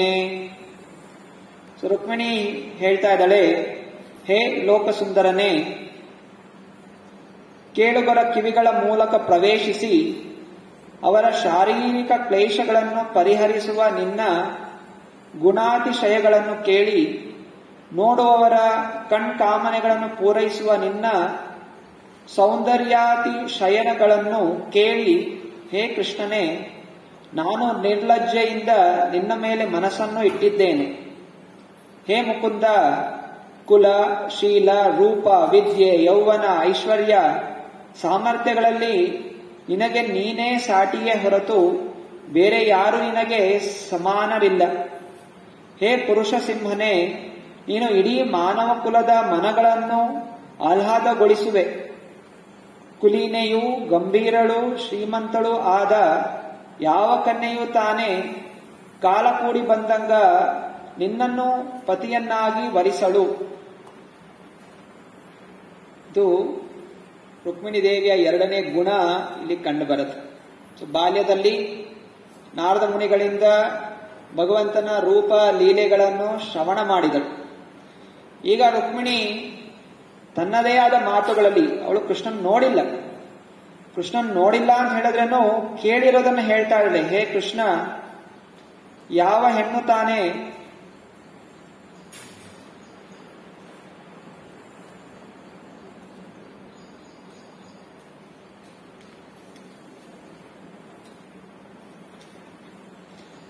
ಹೇ ಮುಕುಂದ, ಕುಲ ಶೀಲ ರೂಪ ವಿದ್ಯೆ ಯೌವನ ಐಶ್ವರ್ಯ ಸಾಮರ್ಥ್ಯಗಳ ನಿನಗೆ ನೀನೇ ಸಾಟಿಯ ಹೊರತು ಬೇರೆ ಯಾರು ನಿನಗೆ ಸಮಾನರಿಲ್ಲ. ಭಗವಂತನ ಷಡ್ ಐಶ್ವರ್ಯಗಳ ಬಗ್ಗೆ ಹೇಳ್ತಾ ಇದ್ದಾರೆ. ಭಗವಂತ ಕೃಷ್ಣನಿಗೆ ಸಮನಾದಂಥವರು ಯಾವುದೇ ಇರಲಿ, ಶಕ್ತಿ, ಐಶ್ವರ್ಯ, ವೈರಾಗ್ಯ, ಕೀರ್ತಿ, ಸೌಂದರ್ಯ, ಜ್ಞಾನ, ಯಾವುದಲ್ಲೂ ಕೃಷ್ಣನಿಗೆ ಸಮನಾದಂಥವರು ಅಥವಾ ಅವನಿಗಿಂತ ಮೇಲ್ಪಟ್ಟಂಥವ್ರು ಜಗತ್ತಿನಲ್ಲಿ ಯಾರೂ ಇಲ್ಲ. ಇದು ಸತ್ಯ. ಇದೇ ಮಾತುಗಳನ್ನು ಇಲ್ಲಿ ಬಹುತೇಕ ಜಗತ್ತಿನಲ್ಲಿ ಹೀರೋ ಹೀರೋಯಿನ್ಗೆ ಫಿಲಮ್ ಅಲ್ಲಿ ಹೇಳ್ಬೋದು, ಅಥವಾ ಯಾವುದೊಬ್ಬ ಕಾಲೇಜ್ ಹುಡುಗಿಗೂ ಹೇಳಬಹುದು. ಆದ್ರೆ ಅದು ಸತ್ಯ ಅಲ್ಲ. ಯಾಕೆ ಅಂತ ಹೇಳಿದ್ರೆ, ಕೆಲವು ಸಮಯದ ನಂತರ ವ್ಯಕ್ತಿಗೆ ವಯಸ್ಸಾಗುತ್ತೆ, ವೃದ್ಧಾಪ್ಯ ಬರುತ್ತೆ, ಕಾಯಿಲೆ ಬಂದು ಸಾಯ್ತಾನೆ. ಅರೆ ಭಗವಂತ ಆ ರೀತಿ ಅಲ್ಲ. ಭಗವಂತನಿಗೆ ಯಾವ ರೀತಿ ಕಾಯಿಲೆಗಳು ಬರೋದಿಲ್ಲ, ವಯಸ್ಸಾಗೋದು ಇಲ್ಲ, ಅವನು ಸಾಯೋದು ಇಲ್ಲ. ಶ್ರೀರಾಮಚಂದ್ರ 13,000 ವರ್ಷಗಳು ಲೀಲೆಗಳನ್ನು ಮಾಡಿದ್ರು. ಯಾವುದೋ ರಾಮಚಂದ್ರನ ಭಾವಚಿತ್ರ ನೋಡಿದಾಗ ಅವನಿಗೆ ದಾಡಿ ಬಂದಿರೋದು, ಮೀಸೆ ಬಂದಿರೋದು, ಕೂದಲು ಬೆಳ್ಳಿಗಾಗಿರೋದಿಲ್ಲ. ದ್ವಾಪರ ಯುಗದಲ್ಲಿ ಕೃಷ್ಣನು 125 ವರ್ಷಗಳಿದ್ದ. ಮಹಾಭಾರತ ಯುದ್ಧ ಆಗ್ಬೇಕಾದ್ರೆ ಕೃಷ್ಣನಿಗೆ 125 ವರ್ಷಗಳಾಗಿತ್ತು ಇಲ್ಲಿ ಭೌತಿಕ ಜಗತ್ತಿನ ಒಂದು ಸಮಯದಲ್ಲಿ. ಭೀಷ್ಮ ಪಿತಾಮಹನಿಗೆ ದಾಡಿಯಲ್ಲ ಇತ್ತು. ಅಂದ್ರೆ ಕೃಷ್ಣನಿಗೆ ಆ ರೀತಿ ದಾಡಿ ವಯಸ್ಸಾಗಿರೋದು ಏನು ಕಾಣಿಸಿಲ್ಲ. ಅವನು ಯಾವಾಗಲೂ ನವಯೌವನ 16 ವರ್ಷದ ಬಾಲಕನ ಹಾಗೆ ಅವನು ಸೌಂದರ್ಯವಾಗಿರ್ತಾನೆ. ಹೀಗೆ ರುಕ್ಮಿಣಿ ದೇವಿ ವರ್ಣಿಸ್ತಾ ಇದ್ದಾಳೆ. ಹೇ ಭಗವಂತ, ಯಾವ ವ್ಯಕ್ತಿ ತಾನೇ ನಿನ್ನ ಬಗ್ಗೆ ಕೇಳಿದ ಮೇಲೆ ಬೇರೆ ಯಾರನ್ನು ಪತಿಯಾಗಿ ಸ್ವೀಕಾರ ಮಾಡಲಿಕ್ಕೆ ಪ್ರಯತ್ನ ಮಾಡ್ತಾನೆ. ಭೌತಿಕ ಜಗತ್ತಿನಲ್ಲಿ ಜನ ಪತಿಯೇ ಪರಮೇಶ್ವರ, 7 ಜನ್ಮದಲ್ಲೂ ನೀನೇ ಪತಿಯಾಗಿರ್ಬೇಕು, ನೀನೇ ಹೆಂಡತಿಯಾಗಿರ್ಬೇಕು ಅಂತೆಲ್ಲ ಹೇಳ್ತಾರೆ. ಇದೆಲ್ಲ ಭ್ರಮೆಯಲ್ಲಿ ಮಾಡುವಂತಹ ಮಾತುಗಳು. ಯಾವ ವ್ಯಕ್ತಿ ಶಾಸ್ತ್ರಗಳನ್ನು ಓದ್ತಾರೆ ಅವರ ಏಕೈಕ ಚಿಂತನೆ ಇರುತ್ತೆ, ನನಗೆ ಈ ಜಗತ್ತಿನಲ್ಲಿ ಯಾರೂ ಬೇಕಾಗಿಲ್ಲ. ಏಕೆಂದ್ರೆ ಎಲ್ಲಾ ಜೀವಿಗಳು ಪ್ರಕೃತಿ, ಎಲ್ಲಾ ಜೀವಿಗಳು ರುಕ್ಮಿಣಿಯ ಒಂದು ಪ್ರತಿಬಿಂಬ. ನಾವು ಈ ಒಂದು ಜನ್ಮದಲ್ಲಿ ಈ ತಾತ್ಕಾಲಿಕವಾಗಿ ಪುರುಷ ಅಥವಾ ಸ್ತ್ರೀಯ ಶರೀರ ಪಡೆದಿರ್ಬೋದು. ಆದರೆ ಎಲ್ಲಾ ಜೀವಾತ್ಮದ ಸ್ವರೂಪ ಏನು? ಜೀವೇರ ಸ್ವರೂಪ ಹೋಯ್ ನಿತ್ಯ ಕೃಷ್ಣದಾಸ್. ನಾವು ಕೃಷ್ಣನ ಸೇವೆಯಲ್ಲಿ ಯಾವಾಗಲೂ ಇರುವಂಥದ್ದು. ಆದ್ರಿಂದ ನಮ್ಮ ಉದ್ದೇಶ ರುಕ್ಮಿಣಿ ದೇವಿ ತರ ಇರಬೇಕು.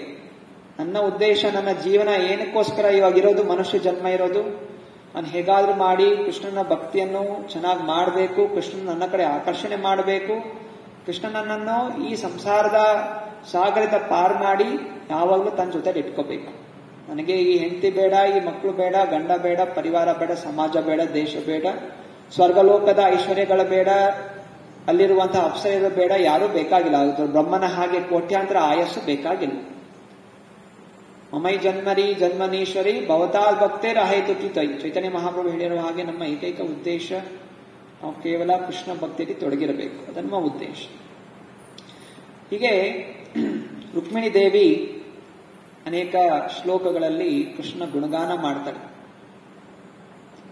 ಗುಣಗಾನ ಮಾಡಿ ತನ್ನನ್ನು ನೀನು ಬಂದು ರಕ್ಷಣೆ ಮಾಡು ಅಂತ ಕೇಳ್ಕೊತಾಳೆ.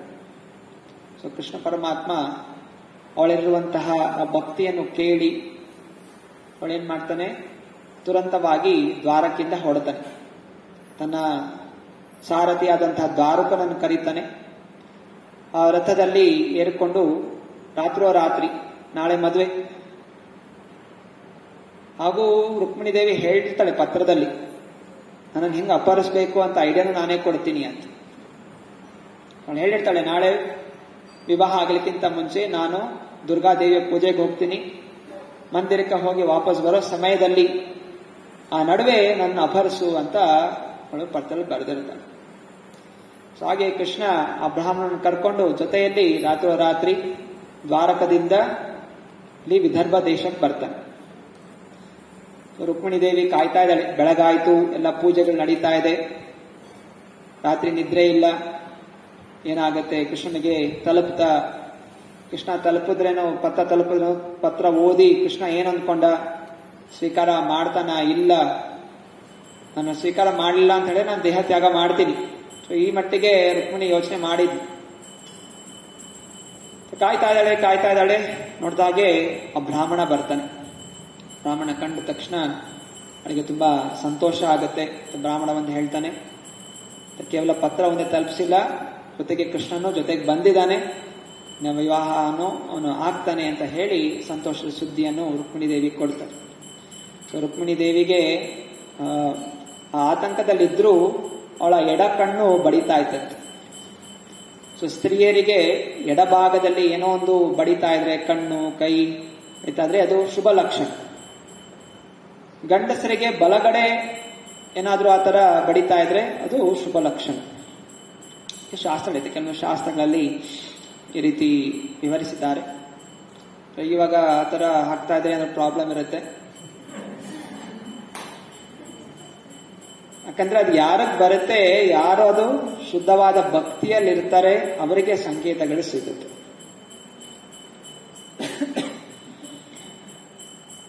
ಶುದ್ಧವಾಗಿದ್ದಾಗ ಅಂತಹ ಸಂಕೇತಗಳು, ಕನಸುಗಳು ಅದೆಲ್ಲ ಮುಂದೆ ಬರುವಂತಹದ್ದು ಸತ್ಯಗಳನ್ನು ಸೂಚನೆ ಮಾಡುತ್ತೆ.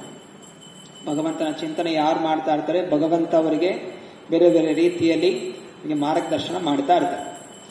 ಸೊ ಹೀಗೆ ರುಕ್ಮಿಣಿ ದೇವಿಗೆ ತುಂಬಾ ಸಂತೋಷ ಆಗುತ್ತೆ. ಕೃಷ್ಣ ಬಂದಿರ್ತಾನೆ. ಸೊ ವಿದರ್ಭ ರಾಜ ಭೀಷ್ಮಕ ಹೋಗಿ ಅವ್ರ ಸ್ವಾಗತ ಮಾಡಿರ್ತಾನೆ. ಅವರಿಗೆ ಒಂದು ಎಲ್ಲಾ ರೀತಿಯ ಸೇವೆಗಳನ್ನು ಮಾಡಿ ಅವರ ನಿವಾಸಕ್ಕೊಂದು ಅರಮನೆಯನ್ನು ಕೊಟ್ಟಿರ್ತಾನೆ. ಸೊ ಈ ಕಡೆ ರುಕ್ಮಿಣಿ ದೇವಿ ಅಂಬಿಕಾ ದೇವಿಯ ಆರಾಧನೆ ಮಾಡ್ತಾ ವಾಪಸ್ ಬರ್ತಾ ಇದ್ದಾಳೆ. ನೋಡ್ತಾ ಇದ್ದಾರೆ ಎಲ್ಲ ಆ ಕಡೆ ಈ ಕಡೆ ಎಲ್ಲ ರಾಜರು, ಬೇರೆ ಬೇರೆ ದೇಶದ ರಾಜರೆಲ್ಲ ಬಂದಿದ್ದಾರೆ. ಹಾಗೂ ಶಿಶುಪಾಲನ ಬಂದು ನಿಂತ್ಕೊಂಡು ನೋಡ್ತಾ ಇದ್ದಾನೆ. ಶಿಶುಪಾಲನ ಕಂಡ್ರೆ ಯಾರಿಗೂ ಬೇರೆ ರಾಜರಿಗೂ ಆಗೋದಿಲ್ಲ. ಆದ್ರೆ ಕೃಷ್ಣನಿಗಿಂತ ಇವನು ಪರವಾಗಿಲ್ಲ. ಕಾಲಕ್ರಮೇಣ ಇವನಿಂದ ನಾವು ಅಪಹರಿಸ್ಕೋಬಹುದು ಅಂತ ಬೇರೆ ರಾಜರ ಚಿಂತನೆ ಇತ್ತು. ಅವನ ದುಷ್ಟ ಜನರೇ ಸ್ನೇಹಿತರಿರ್ತಾರೆ ಹೊರತು ಒಳ್ಳೆಯವರು ಸ್ನೇಹಿತರಾಗ್ಲಿಕ್ಕೆ ಸಾಧ್ಯ ಇಲ್ಲ. ಸೊ ಅವರೆಲ್ಲ ಬಂದಿದ್ರು, ಎಲ್ಲ ನೋಡ್ತಾ ರುಕ್ಮಿಣಿ ದೇವಿ ನೋಡ್ಕೊಂಡು ಅವರು ಅಲ್ಲೇ ಆಕರ್ಷಿತ ಕಾಮದಿಂದ ಅವರು ಎಷ್ಟು ಆಕರ್ಷಿತ, ಎಲ್ಲ ಆನೆಗಳ ಮೇಲೆ ಬಂದಿದ್ರು ಅಂತ ತೋರ್ಸ್ಕೊಳಕ್ಕೆ, ತಮ್ಮ ಶಕ್ತಿಗೆ ಎಷ್ಟಿದೆ, ತಾವೆಷ್ಟು ಬಲಿಷ್ಠರಾಗಿ ತೋರ್ಸ್ಕೊಳ್ಳಿ ಆನೆಗಳ ಮೇಲೆ ಕೂತ್ಕೊಂಡು ಬಂದಿದ್ರು ಬೇರೆ ಬೇರೆ ರಾಜರು. ಅದೇ ರುಕ್ಮಿಣಿ ದೇವಿಯ ಸೌಂದರ್ಯ ನೋಡಿ ಅವ್ರಿಗೆ ಮನಸ್ಸು ಎಷ್ಟು ವಿಚಲಿತ ಆಯ್ತು. ಅವರು ಆನೆಗಳಿಂದ ಕೆಳಗೆ ಬಿದ್ದೋಗ್ಬಿಟ್ರಂತೆ ಅನೇಕ ರಾಜರು. ತನ್ನನ್ನು ತಾವೇ ತಮ್ಮ ಮನಸ್ಸನ್ನು ತಡ್ಕೊಳಕ್ ಆಗ್ತಾ ಇಲ್ಲ. ಆದ್ರೆ ರುಕ್ಮಿಣಿ ದೇವಿ ಅವಳ ದೃಷ್ಟಿ ಒಂದೇ ಕಡೆ ನೋಡ್ತಾ ಇದ್ದಿದ್ದು, ಎಲ್ಲಿ ಕೃಷ್ಣ ಕಾಣ್ತಾ ಇದ್ದಾನೆ, ಕೃಷ್ಣ ಎಲ್ಲಿದ್ದಾನೆ ಅಂತ ನೋಡ್ತಾ ಇದ್ದಳು. ಹಾಗೆಯೇ ನಮ್ಮ ಮನಸ್ಸು ಜಗತ್ನಲ್ಲಿ ಆಚೆ ಹೋದಾಗ ಬೇರೆ ಬೇರೆ ಪುರುಷರು, ಸ್ತ್ರೀಯರು, ಐಶ್ವರ್ಯ, ಹಣ, ಇಂದ್ರಿಯ ಭೋಗಿಸುವಂತ ವಸ್ತುಗಳು ಎಲ್ಲಾ ಕಡೆ ಕಾಣ್ತಾ ಇರುತ್ತೆ. ನಮ್ಮ ದೃಷ್ಟಿ ಎಲ್ಲಿರಬೇಕು, ಎಲ್ಲಿ ಕೃಷ್ಣನ ಮಂದಿರ ಇದೆ, ಎಲ್ಲಿ ಕೃಷ್ಣನ ಭಕ್ತರಿದ್ದಾರೆ, ಹೇಗೆ ಇಂತಹ ಒಂದು ದುಷ್ಟ ವಿಚಾರಗಳಿಂದ ನಾನು ಆಕರ್ಷಿತ ಆಗಬಾರದು, ಹಾಗೂ ಯಾವಾಗಲೂ ಕೃಷ್ಣನ ಸ್ಮರಣೆಯಲ್ಲಿರಬೇಕು. ಹರೇ ಕೃಷ್ಣ ಕೃಷ್ಣ ಕೃಷ್ಣ ಹರೇ ಹರೇ, ಹರೇ ರಾಮ ರಾಮ ರಾಮ ಹರೇ ಹರೇ. ಇದರ ಬಗ್ಗೆ ನಮಗೆ ಕುತೂಹಲತೆ ಹಾಗೂ ಆಸಕ್ತಿ ಇರಬೇಕು. ಕೃಷ್ಣ ಬರ್ತಾನೆ, ಅಲ್ಲಿ ರಥದಲ್ಲಿ ಬರ್ತಾನೆ. ಮತ್ತೆ ಎಲ್ಲರೂ ಕಾಮದಿಂದ ಭ್ರಮಿತರಾಗಿರ್ಬೇಕಾದ್ರೆ ಕೃಷ್ಣ ಸಂಪೂರ್ಣವಾಗಿ ಕೃಷ್ಣನನ್ನು ಭ್ರಮೆಗೊಳಿಸ್ಲಿಕ್ಕೆ ಯಾರಿಂದನೂ ಸಾಧ್ಯ ಇಲ್ಲ. ಯಾಕಂದ್ರೆ ಅವನೇ ಶಕ್ತಿಗೆ ಒಡೆಯ. ಯೋಗಮಾಯ, ಮಹಾಮಾಯ ಎಲ್ಲಾ ಜೀವನ ಭ್ರಮೆಗೊಳಿಸಿದ್ರೆ ಆ ಭ್ರಮೆಗೊಳಿಸುವಂತ ಶಕ್ತಿಗೆ ಒಡೆಯನೇ ಕೃಷ್ಣ. ಅವನಿಗೆ ಯಾವುದು ಭ್ರಮೆಗೊಳಿಸ್ಲಿಕ್ಕೆ ಸಾಧ್ಯ ಇಲ್ಲ. ಸೀದಾ ಬರ್ತಾನೆ, ಸಿಂಹದ ಹಾಗೆ ಬರ್ತಾನೆ. ಹಾಗೂ ಇದೆಲ್ಲ ನರಿಗಳ ಹಾಗೆ, ಹೇಗೆ ನರಿಗಳು ಏನಾದ್ರೂ ಮಾಂಸ ತಿಂತಾಗ ಸಿಂಹ ಬಂದಾಗ ಎಲ್ಲ ಓಡೋಗುತ್ತೋ, ಹಾಗೆ ಕೃಷ್ಣ ಬಂದು ರುಕ್ಮಿಣಿ ದೇವಿಯನ್ನು ರಥದಲ್ಲಿ ಕೂರಿಸ್ಕೊಂಡು ಹೊರಟೋಗ್ಬಿಡ್ತಾನೆ. ಎಲ್ಲರೂ ಏನ್ ಮಾಡಬೇಕು, ಏನ್ ಆಗ್ತಾ ಇದೆ ಅಂತ ಗೊತ್ತಾಗ್ತಾ ಇಲ್ಲ ಅವ್ರಿಗೆ. ಅಷ್ಟು ವೇಗವಾಗಿ ಎಲ್ಲ ನಡೆಯಿತು. ಇಂತಹ ಒಂದು ವಿಷಯದಲ್ಲಿ ಇಷ್ಟು ಸುಲಭವಾಗಿ ಬಂದು ಹೋದ. ಇದು ಎಷ್ಟು ದೊಡ್ಡ ಸೈನ್ಯ ನಿಂತಿದೆ ಆ ಕಡೆ ಈ ಕಡೆ, ಏನು ಲಕ್ಷಾಂತರ ಜನ ನಿಂತಿದ್ದಾರೆ. ಕೃಷ್ಣ ಆರಾಮಾಗಿ ನಗ್ತಾ ಬಂದ, ರುಕ್ಮಿಣಿ ಹತ್ಕೊಂಡು ಹೊಟ್ಟೆ ಹೋದ್ಲು, ಕಣ್ಮರೆ ಆಗ್ಬಿಟ್ಲು, ಕಾಣಿಸ್ತಾನೆ ಇಲ್ಲ. ಮತ್ತೆ ರುಕ್ಮಿಣಿ ಏನ್ ಆಗ್ತಾ ಇದೆ, ಏನ್ ಮಾಡ್ತಾ ಇದ್ರೆ ನಿಂತ್ಕೊಂಡು ಎಲ್ಲ ಹಿಂಗೆ ಏನು ಗೊಂಬೆಗಳ ತರ ನೋಡ್ತಾ ಇದ್ದಾರೆ. ಹೋಗಿ ನನ್ನ ತಂಗಿನ ಅಪಹರಿಸ್ಕೊಂಡು ಹೋಗಿದ್ದಾನೆ ಅಂತ ಹೇಳಿ ನಾವು ಯುದ್ಧ ಮಾಡ್ಬೇಕು ಎಲ್ಲ ತಯಾರಾಗ್ತಾರೆ. ಅರೆ ಶಿಶುಪಾಲ ಅಲ್ಲೇ ಅವನೆಲ್ಲ ತನ್ನ ಧೈರ್ಯ ಎಲ್ಲ ಕಳ್ಕೊಂಡ್ಬಿಟ್ಟಿದ್ದಾನೆ. ಆಯ್ತು, ನನ್ನ ಹಣೆ ಬರ ಇಷ್ಟೇ ನಂದು, ಇಲ್ಲಿ ಅವಳು ಹೋದ್ರೆ ಹೋದು, ನಾನಂತೂ ಹೋಗೋದಿಲ್ಲ ಅಂತ ಹೇಳಿ ಅವನಲ್ಲೇ ಸುಮ್ಮನೆ ಆಗ್ಬಿಡ್ತಾನೆ. ಅನೇಕ ರಾಜರು ನನಗೆ ಸಮಾಧಾನ ಹೇಳ್ತಾರೆ, ಸರಿ, ಯಾಕಂದ್ರೆ ಎಲ್ರಿಗೂ ಗೊತ್ತಿದೆ ಕೃಷ್ಣನ ಶಕ್ತಿ ಹೊಂದಿರುವಂತ ಸೇನೆ ಯಾರು ಎದುರಿಸೋಕೆ ಸಾಧ್ಯ ಇಲ್ಲ. ಎಲ್ಲರೂ ಸರಿ ಶಿಶುಪಾಲನಿಗೆ ಸರಿ ಪರವಾಗಿಲ್ಲ ಬಿಡು, ಯಾರಾದ್ರು ಒಳ್ಳೆಯವ್ರು ಸಿಗ್ತಾರೆ, ಚಿಂತನೆ ಮಾಡ್ಬೇಡ ಅಂತ ಸಮಾಧಾನಗೊಳಿಸ್ಕೊಂಡು ಅವ್ರು ಕರ್ಕೊಂಡು ಹೋಗ್ತಾರೆ. ಹೆಂಗೆ ನರಿ ಇರುತ್ತಲ್ಲ, ನರಿದ ಕತೆ ಕೇಳಿದ, ನರಿ ದ್ರಾಕ್ಷೆಗೋಸ್ಕರ ಸಣ್ಣ ಮಕ್ಕಳಾಗಿ ನಾವು ಕತೆ ಕೇಳಿದ್ದೇವಲ್ಲ, ನರಿ ತುಂಬಾ ಪ್ರಯತ್ನ ಮಾಡುತ್ತೆ ದ್ರಾಕ್ಷೆ ಸಿಗಬೇಕು ಅಂತ. ಹಾರಿ ಹಾರಿ ಹಾರಿ ಸುಸ್ತಾದಾಗ ದ್ರಾಕ್ಷಿ ಸಿಗದಾಗ ಏನ್ ಹೇಳುತ್ತೆ, ಆ ದ್ರಾಕ್ಷಿ ಹುಳಿ ಇದೆ ಅಂತ ಹೇಳಿ ಹೊಟ್ಟೋಗ್ಬಿಡುತ್ತೆ. ಹಂಗೆ ಜನ ಆರಿಸ್ತಾರೆ, ನಂಗೆ ಪ್ರಯತ್ನ ಮಾಡಬೇಕು ಅಂತ. ಸಿಗದೇ ಇದ್ದಾಗ ಅದು ಸರಿ ಇಲ್ಲ ಬಿಡು, ಇನ್ನು ಒಳ್ಳೆಯವ್ರು ಬೇರೆ ಸಿಗುತ್ತೆ ಅಂತ ಯೋಚನೆ ಮಾಡ್ತಾರೆ. ಹೀಗೆ ಅವರೆಲ್ಲ ಹೊಟ್ಟೋಗ್ಬಿಟ್ರು. ಆದ್ರೆ ರುಕ್ಮಿ ಇಲ್ಲ, ನಾನು ಬಿಡೋದಿಲ್ಲ, ನನ್ನ ತಂಗಿನ ಹೆಂಗೆ ಅಪಹರಿಸ್ಕೊಂಡು ಹೋಗ್ತಾನೆ, ನಾನು ಯುದ್ಧ ಮಾಡ್ತೀನಿ, ನಾನು ವಾಪಸ್ ಕರೆದೆ, ನಾನು ವಾಪಸ್ ಬರೋದಿಲ್ಲ ಅಂತ ಹೇಳಿ ರುಕ್ಮಿ ಹಿಂದೆ ಅಟ್ಟಿಸ್ಕೊಂಡು ಹೊಟ್ಟೋಗ್ತಾನೆ. ಹಿಂದೆ ಅಟ್ಟಿಸ್ಕೊಂಡು ಹೋಗ್ತಾ ಇದ್ದಾನೆ. ಅವನು ಗರ್ಜಿಸ್ತಾ ಇದ್ದಾನೆ, ನಿಲ್ಲು, ನನ್ನ ತಂಗಿನ ಹೆಂಗ್ ಕತ್ಕೊಂಡು ಹೋಗ್ತಿದೆ ಕಳ್ಳ, ಹಂಗೆ ಹೆಂಗೆ ಬೈತಾ ಇರ್ತಾನೆ. ಕೃಷ್ಣ ನೋಡ್ತಾನೆ, ಯಾರಿದು, ಯಾವುದೋ ಸಿಂಹನ ಹೋಗಿ ನರಿ ಕರಿದ ಹಾಗೆ ಹೀಗೆ ಸಿಂಹ ಅಂತ ಕೃಷ್ಣ ನೋಡ್ತಾನೆ. ಶಿಶುಪಾಲ ಬರ್ತಾ ಇದು ಯಾರು ರುಕ್ಮಿ ಬರ್ತಾ ಇದ್ದಾನೆ. ಎದುರು ನಿಂತ್ಕೋತಾನೆ, ಆಯ್ತು ಯುದ್ಧ ಮಾಡೋಣ ಬಾ ಅಂತ. ಯುದ್ಧದಲ್ಲಿ ಅವನ ಕಡಗ ಎಲ್ಲ ಸೋಲಿಸ್ತಾನೆ, ಎಲ್ಲ ಮುರಿದಾಕ್ತಾನೆ. ಮತ್ತೆ ಒಂದು ಕಡಗ ತಗೊಂಡು ಹೋಗಿ ರುಕ್ಮಿನ್ ಕಟ್ ಹಾಕಿ ಅವನ ಅರ್ಧ ತಲೆ, ಅರ್ಧ ಮೀಸೆ, ಅರ್ಧ ಬೇರೆ ಬೇರೆ ಅಲ್ಲಿ ತುಂಡು ತುಂಡು ಮಾಡಿ ಅವಮಾನ ಮಾಡಿ ಕಟ್ ಹಾಕ್ಬಿಡ್ತಾನೆ. ಬಶುರ್ಗೆ ಬಲರಾಮ ಬರ್ತಾನೆ. ಬಲರಾಮ ಹೇಳ್ತಾನೆ, ಹಿಂಗೆಲ್ಲ ಮಾಡ್ತೀಯ ನೀನು, ಇವರೆಲ್ಲ ನಮ್ಮ ಸಂಬಂಧಿಕರು, ಬೀಗರ ಮನೆಗೆ ಹಿಂಗೆಲ್ಲ ಅವಮಾನ ಮಾಡೋದ ಅಂತ ಹೇಳಿ ಸಮಾಧಾನ ಪಡಿಸಿ, ಮತ್ತೆ ಕೃಷ್ಣನ ಆಯ್ತು ನೀನು ಏನ್ ಚಿಂತನೆ ಮಾಡ್ಬೇಡ, ಏನೋ ಯುದ್ಧ ಕ್ಷತ್ರಿಯರು ಹಂಗೆ ರೋಷಾವೇಶ ಇರುತ್ತೆ, ದಯವಿಟ್ಟು ಚಿಂತನೆ ಮಾಡಬೇಡ ಅಂತ ಹೇಳಿ ಸಮಾಧಾನಗೊಳಿಸಿ ಕರ್ಕೊಂಡು ಹೋಗ್ಬಿಡ್ತಾರೆ. ರುಕ್ಮಿ ಅವನು ಅವಮಾನಕ್ಕೆ ಪ್ರತಿಜ್ಞೆ ಮಾಡಿದ್ದ, ವಾಪಸ್ ಬರೋದಿಲ್ಲ ಅಂತ ಹೇಳಿ. ಮತ್ತೆ ಅವನು ಹಠದಿಂದ ಅದೇ ಜಾಗದಲ್ಲಿ ಒಂದು ಹೊಸ ರಾಜ್ಯವನ್ನು ಮಾಡ್ಕೊಂಡು ಅಲ್ಲೇ ನಿವಾಸ ಮಾಡ್ತಾನೆ. ಈ ಕಡೆ ರುಕ್ಮಿಣಿ ದೇವಿಯನ್ನು ಕೃಷ್ಣ ಪರಮಾತ್ಮ ಕರ್ಕೊಂಡು ದ್ವಾರಕೆ ಕರ್ಕೊಂಡು ಹೋಗ್ತಾನೆ. ದ್ವಾರಕೆಯಲ್ಲಿ ಎಲ್ಲ ಸ್ವಾಗತ ಮಾಡ್ತಾರೆ. ಸೊ ಎಲ್ಲ ದ್ವಾರಕ ನಿವಾಸಿಗಳು ಚಿಂತನೆ ಮಾಡ್ತಾರೆ, ಎಂತಹ ಅದ್ಭುತವಾದಂತಹ ದೃಶ್ಯ. ಸೊ ಕೃಷ್ಣ ಅಷ್ಟು ಸೌಂದರ್ಯವಂತ, ಅವನನ್ನು ಹೆಂಡತಿಯಾಗಿ ಪಡೆದ ಇನ್ನು ಹೆಂಡತಿಯಾಗಂತ ರುಕ್ಮಿಣಿ ದೇವಿಯು ಅಷ್ಟೇ ಸೌಂದರ್ಯವಂತನು. ಇಂತಹ ಅದ್ಭುತವಾದ ಜೋಡಿಯನ್ನು ನೋಡಿ ನಮ್ಮ ಜೀವನ ಧನ್ಯ ಆಯಿತು ಅಂತ ಹೇಳಿ ಎಲ್ಲರೂ ಖುಷಿಪಟ್ಟು ಸ್ವಾಗತ ಮಾಡ್ತಾ ದೊಡ್ಡ ಹಬ್ಬವನ್ನು ಆಚರಣೆ ಮಾಡ್ತಾರೆ. ಇದು ಭಕ್ತರ ಲಕ್ಷಣ. ಭಕ್ತರು ಯಾವತ್ತು ಭಗವಂತನಿಂದ ಕಿತ್ಕೊಳ್ಳೋಕೆ ಪ್ರಯತ್ನ ಮಾಡಿ, ಏನೋ ಅದ್ಭುತವಾಗಿ ಕಂಡಾಗ ಅದ್ಭುತವಾದದನ್ನು ನಾನು ಸ್ವೀಕಾರ ಮಾಡಬೇಕು ಅಂತ ಪ್ರಯತ್ನ ಮಾಡುತ್ತೀನಿ. ಅದನ್ನು ಮೊದಲು ಭಗವಂತನಿಗೆ ಅರ್ಪಣೆ ಮಾಡಬೇಕು. ಇದು ಭಕ್ತರ ಗುಣ. ಆದ್ದರಿಂದಲೇ ನಮಗೆ ನಾವು ಮನೆಗೆ ಏನೇ ತರಲಿ, ಹೊಸ ಬಟ್ಟೆಗಳಿರಲಿ ಅಥವಾ ಹಣ್ಣಿರಲಿ ಅಥವಾ ಏನೋ ನಾವು ಅಡುಗೆ ಮಾಡ್ತೀವಿ, ಅದನ್ನು ನಾವೇ ನಮ್ಮ ಇಂದ್ರಿಯ ಭೋಗಕ್ಕೋಸ್ಕರ ಉಪಯೋಗ ಮಾಡಲಿಕ್ಕಿಂತ ಮುಂಚೆ ಭಗವಂತನಿಗೆ ಸಮರ್ಪಣೆ ಮಾಡಬೇಕು. ಹೀಗೆ ನಾವು ಯಾವಾಗ ನಮ್ಮ ಐಶ್ವರ್ಯ, ಬುದ್ಧಿ, ಶಕ್ತಿ ಎಲ್ಲವನ್ನು ಭಗವಂತನಿಗೆ ಸಮರ್ಪಣೆ ಮಾಡ್ತೀನಿ, ಭಗವಂತನ ಸೇವೆ ಮಾಡ್ತೀವಿ, ಆಗ ನಮ್ಮ ಎಲ್ಲಾ ಕಲ್ಯಾಣ ಆಗತ್ತೆ. ಸುಧಾಮನ ಕಥೆಯಲ್ಲೂ ನೋಡ್ತೀವಿ ಹೇಗೆ ಸುಧಾಮ ಬಂದಿರಬೇಕಾದ್ರೆ, ಸುಧಾಮ ಕೇವಲ ಸ್ವಲ್ಪ ಅವಲಕ್ಕಿ ಏನೇನೂ ಇರಲಿಲ್ಲ. ಆದ್ರೂ ಅವನು ಕೃಷ್ಣ ಹತ್ರ ಬಂದಾಗ ನಮ್ಗೇನೋ ಬೇಕು ಅಂತನೂ ಕೇಳಲಿಲ್ಲ. ನನಗೆ ಸ್ವಲ್ಪ ಹಣ ಕೊಡು, ಸ್ವಲ್ಪ ಶಕ್ತಿ ಕೊಡು, ಆರೋಗ್ಯ ಕೊಡು, ಏನೂ ಕೇಳಲಿಲ್ಲ. ಅವನು ಕೇವಲ ಚಿಂತನೆ ಮಾಡಿದ್ದು ಕೃಷ್ಣನ ಸ್ನೇಹಿತ. ಆ ಸ್ನೇಹ ಭಾವನೆ ಕೃಷ್ಣನಲ್ಲಿ ಇದೆಯಲ್ಲ, ಅಷ್ಟೇ ನನಗೆ ಬೇಕಾಗಿರೋದು, ಸಂತೋಷ ಪಡ್ತಾ ಇದ್ದ. ಆದ್ರೆ ಅವನು ಭಿಕ್ಷೆ ಬೇಡಿ ಸ್ವಲ್ಪ ಅವಲಕ್ಕಿ ತಗೊಬಂದಿದ್ದ. ಅವಲಕ್ಕಿಯನ್ನು ಕೃಷ್ಣ ಒಂದು ತುತ್ತು ತಿಂತಾನೆ. ಮತ್ತೆ ಎರಡನೇ ತುತ್ತು ತಿನ್ನಕ್ ಹೋದಾಗ ರುಕ್ಮಿಣಿ ದೇವಿ ಬಂದು ತಡಿತಾಳೆ. ಅವಳು ಹೇಳ್ತಾಳೆ, ಎರಡನೇ ತುತ್ತು ತಿಂದ್ಬಿಟ್ರೆ ಏನಾಗುತ್ತೆ, ಮತ್ತೆ ನಾನು ನಿನ್ನನ್ನು ಬಿಟ್ಬಿಟ್ಟು ಸುಧಾಮ್ ಜೊತೆ ಇರಬೇಕಾಗತ್ತೆ, ಯಾಕಂದ್ರೆ ಯಾವಾಗ ಕೃಷ್ಣ ಒಬ್ಬರನ್ನು ಸ್ವೀಕಾರ ಮಾಡ್ತಾನೆ, ಭಕ್ತಿಯನ್ನು ಸ್ವೀಕಾರ ಮಾಡ್ತಾನೆ, ಭಕ್ತನ ಸ್ವೀಕಾರ ಮಾಡ್ತಾನೆ, ಅವ್ನು ಲಕ್ಷ್ಮೀದೇವಿನೂ ಮರ್ತೋಗ್ಬಿಡ್ತಾನೆ, ಲಕ್ಷ್ಮೀದೇವಿನೂ ಕೊಟ್ಟು ಕಳಿಸ್ಬಿಡ್ತಾನೆ.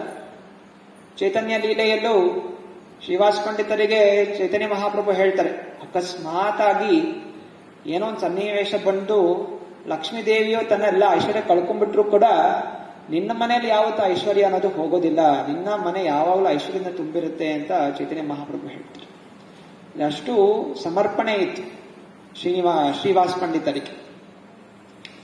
ಹೀಗೆ ಭಗವಂತ ವೈಕುಂಠಲ ನಾಹಂ ತಿಷ್ಟಾಮಿ ಯೋಗ್ಕುಂಟೆ ನಾ ಯೋಗಿನೋ ಹೃದಯೇಶುವ ಪಿತೃಗಾಯಂತಿ ಮದ್ಭಕ್ತಃ ತತ್ರ ತಿಷ್ಟಾಮಿ ನಾರದ. ಕೃಷ್ಣ ಎಲ್ಲಿರ್ತಾನೆ, ಎಲ್ಲಿ ಭಕ್ತಾದಿಗಳು ಎಲ್ಲವನ್ನು ಸಮರ್ಪಣೆ ಮಾಡಿ ಭಗವಂತನ ಚಿಂತನೆ ಮಾಡ್ತಾ ಇರ್ತಾರೆ, ಧ್ಯಾನ ಮಾಡ್ತಾ, ಅಲ್ಲಿ ಕೃಷ್ಣ ಇರ್ತಾರೆ. ನನಗೆ ಲಕ್ಷ್ಮೀದೇವಿನೇನು ಆಕರ್ಷಣೆ ಇಲ್ಲ. ಲಕ್ಷ್ಮೀದೇವಿ ವಿಷ್ಣುವಿನ ಪಾದಗಳಲ್ಲಿ ಯಾವಾಗಲೂ ಸೇವೆ ಮಾಡ್ಕೊಂಡು ಇರಬಹುದು. ಆದ್ರೂ ಕೂಡ ಯಾವಾಗ ಭಕ್ತರು ಕರೀತಾರೆ ಕೃಷ್ಣ ಅಲ್ಲಿಂದ ಅದೃಶ್ಯ ಆಗ್ಬಿಡ್ತಾರೆ, ಸೀದಾ ಭಕ್ತರ ಹತ್ರ ಬಂದ್ಬಿಡ್ತಾರೆ. ಅದಕ್ಕೆ ಲಕ್ಷ್ಮೀದೇವಿ ಕೂಡ ಕೆಲವೊಮ್ಮೆ ಭಕ್ತರನ್ನು ಕಂಡ್ರೆ ಅಸೂಯೆ ಪಡ್ತಾಳೆ, ನನಗಿಂತ ಇವ್ರ ಭಕ್ತರು ಅಷ್ಟು ವಿಶೇಷ ಅಲ್ಲ. ಮುಂದೆ ಹೀಗೆ ಹಲವಾರು ವರ್ಷಗಳಾಗತ್ತೆ. ನಂತರ ಒಂದು ದಿವಸ ಕೃಷ್ಣ ಹಾಗೂ ರುಕ್ಮಿಣಿ ದೇವಿ ದ್ವಾರಕೆಯಲ್ಲಿ ಚಿನ್ನದ ಅರಮನೆಯಲ್ಲಿ ವಾಸ ಮಾಡ್ತಾ ಇರ್ತಾರೆ. ಎಲ್ಲ ಐಶ್ವರ್ಯ, ಸೇವಕರು ಸೇವಕಿಯರು ಎಲ್ಲ ಇದ್ದಾರೆ. ಎಲ್ಲ ಮುತ್ತು ರತ್ನ, ನೆಲ ಟೈಲ್ಸ್ ಏನಿದೆ ಅದು ಎಲ್ಲ ಈಗ ನಾವು ಮಾರ್ಬಲ್ ಟೈಲ್ಸ್ ಅನ್ಕೋತೀವಿ, ಆದ್ರೆ ಆವಾಗೆಲ್ಲ ಮುತ್ತು ರತ್ನಗಳ ಟೈಲ್ಸ್ ಇತ್ತು ಕೃಷ್ಣನ ಅರಮನೆಯಲ್ಲಿ, ಚಿಂತಾಮಣಿಯಿಂದ ಆಗಿರುವಂತಹದ್ದು. ಹೀಗೆ ಆರಾಮಾಗಿ ಒಂದು ಸೋಫಾ ಮೇಲೆ ಮಲ್ಕೊಂಡಿರ್ತಾನೆ. ಹಾಗೂ ಸ್ವಯಂ ರುಕ್ಮಿಣಿ ದೇವಿ ಅವನಿಗೆ ಚಾಮರ ಬೀಸ್ತಾ ಇರ್ತಾನೆ. ಅನೇಕ ಜನ ಸೇವಕಿಯರಿದ್ದರೂ ಕೂಡ ರುಕ್ಮಿಣಿ ದೇವಿ ಸ್ವಯಂ ಕೃಷ್ಣನ ಸೇವೆ ಮಾಡ್ತಾ ಇದ್ದಾಳೆ. ರುಕ್ಮಿಣಿ ದೇವಿಯಲ್ಲಿ ಒಂದು ಭಾವನೆ ಇತ್ತು. ಎಲ್ಲ ರಾಣಿಯರಲ್ಲಿ 14,108 ರಾಣಿಯರಿದ್ರೂ ಕೂಡ ಕೃಷ್ಣನಿಗೆ ನಾನೇ ತುಂಬಾ ಪ್ರಿಯವಾದಂಥವಳು, ಕೃಷ್ಣನ ಅಂದ್ಬಿಟ್ರೆ ನನ್ನಷ್ಟು ಪ್ರೀತಿ ಬೇರೆ ಯಾರು ಮಾಡೋದಿಲ್ಲ ಅಂತ ಒಂದು ಸ್ವಲ್ಪ ಭಾವನೆ ಇತ್ತು. ಕೃಷ್ಣನಿಂದ ಆಕರ್ಷಣೆ ಆಗ್ತಾನೆ ಅಂತ.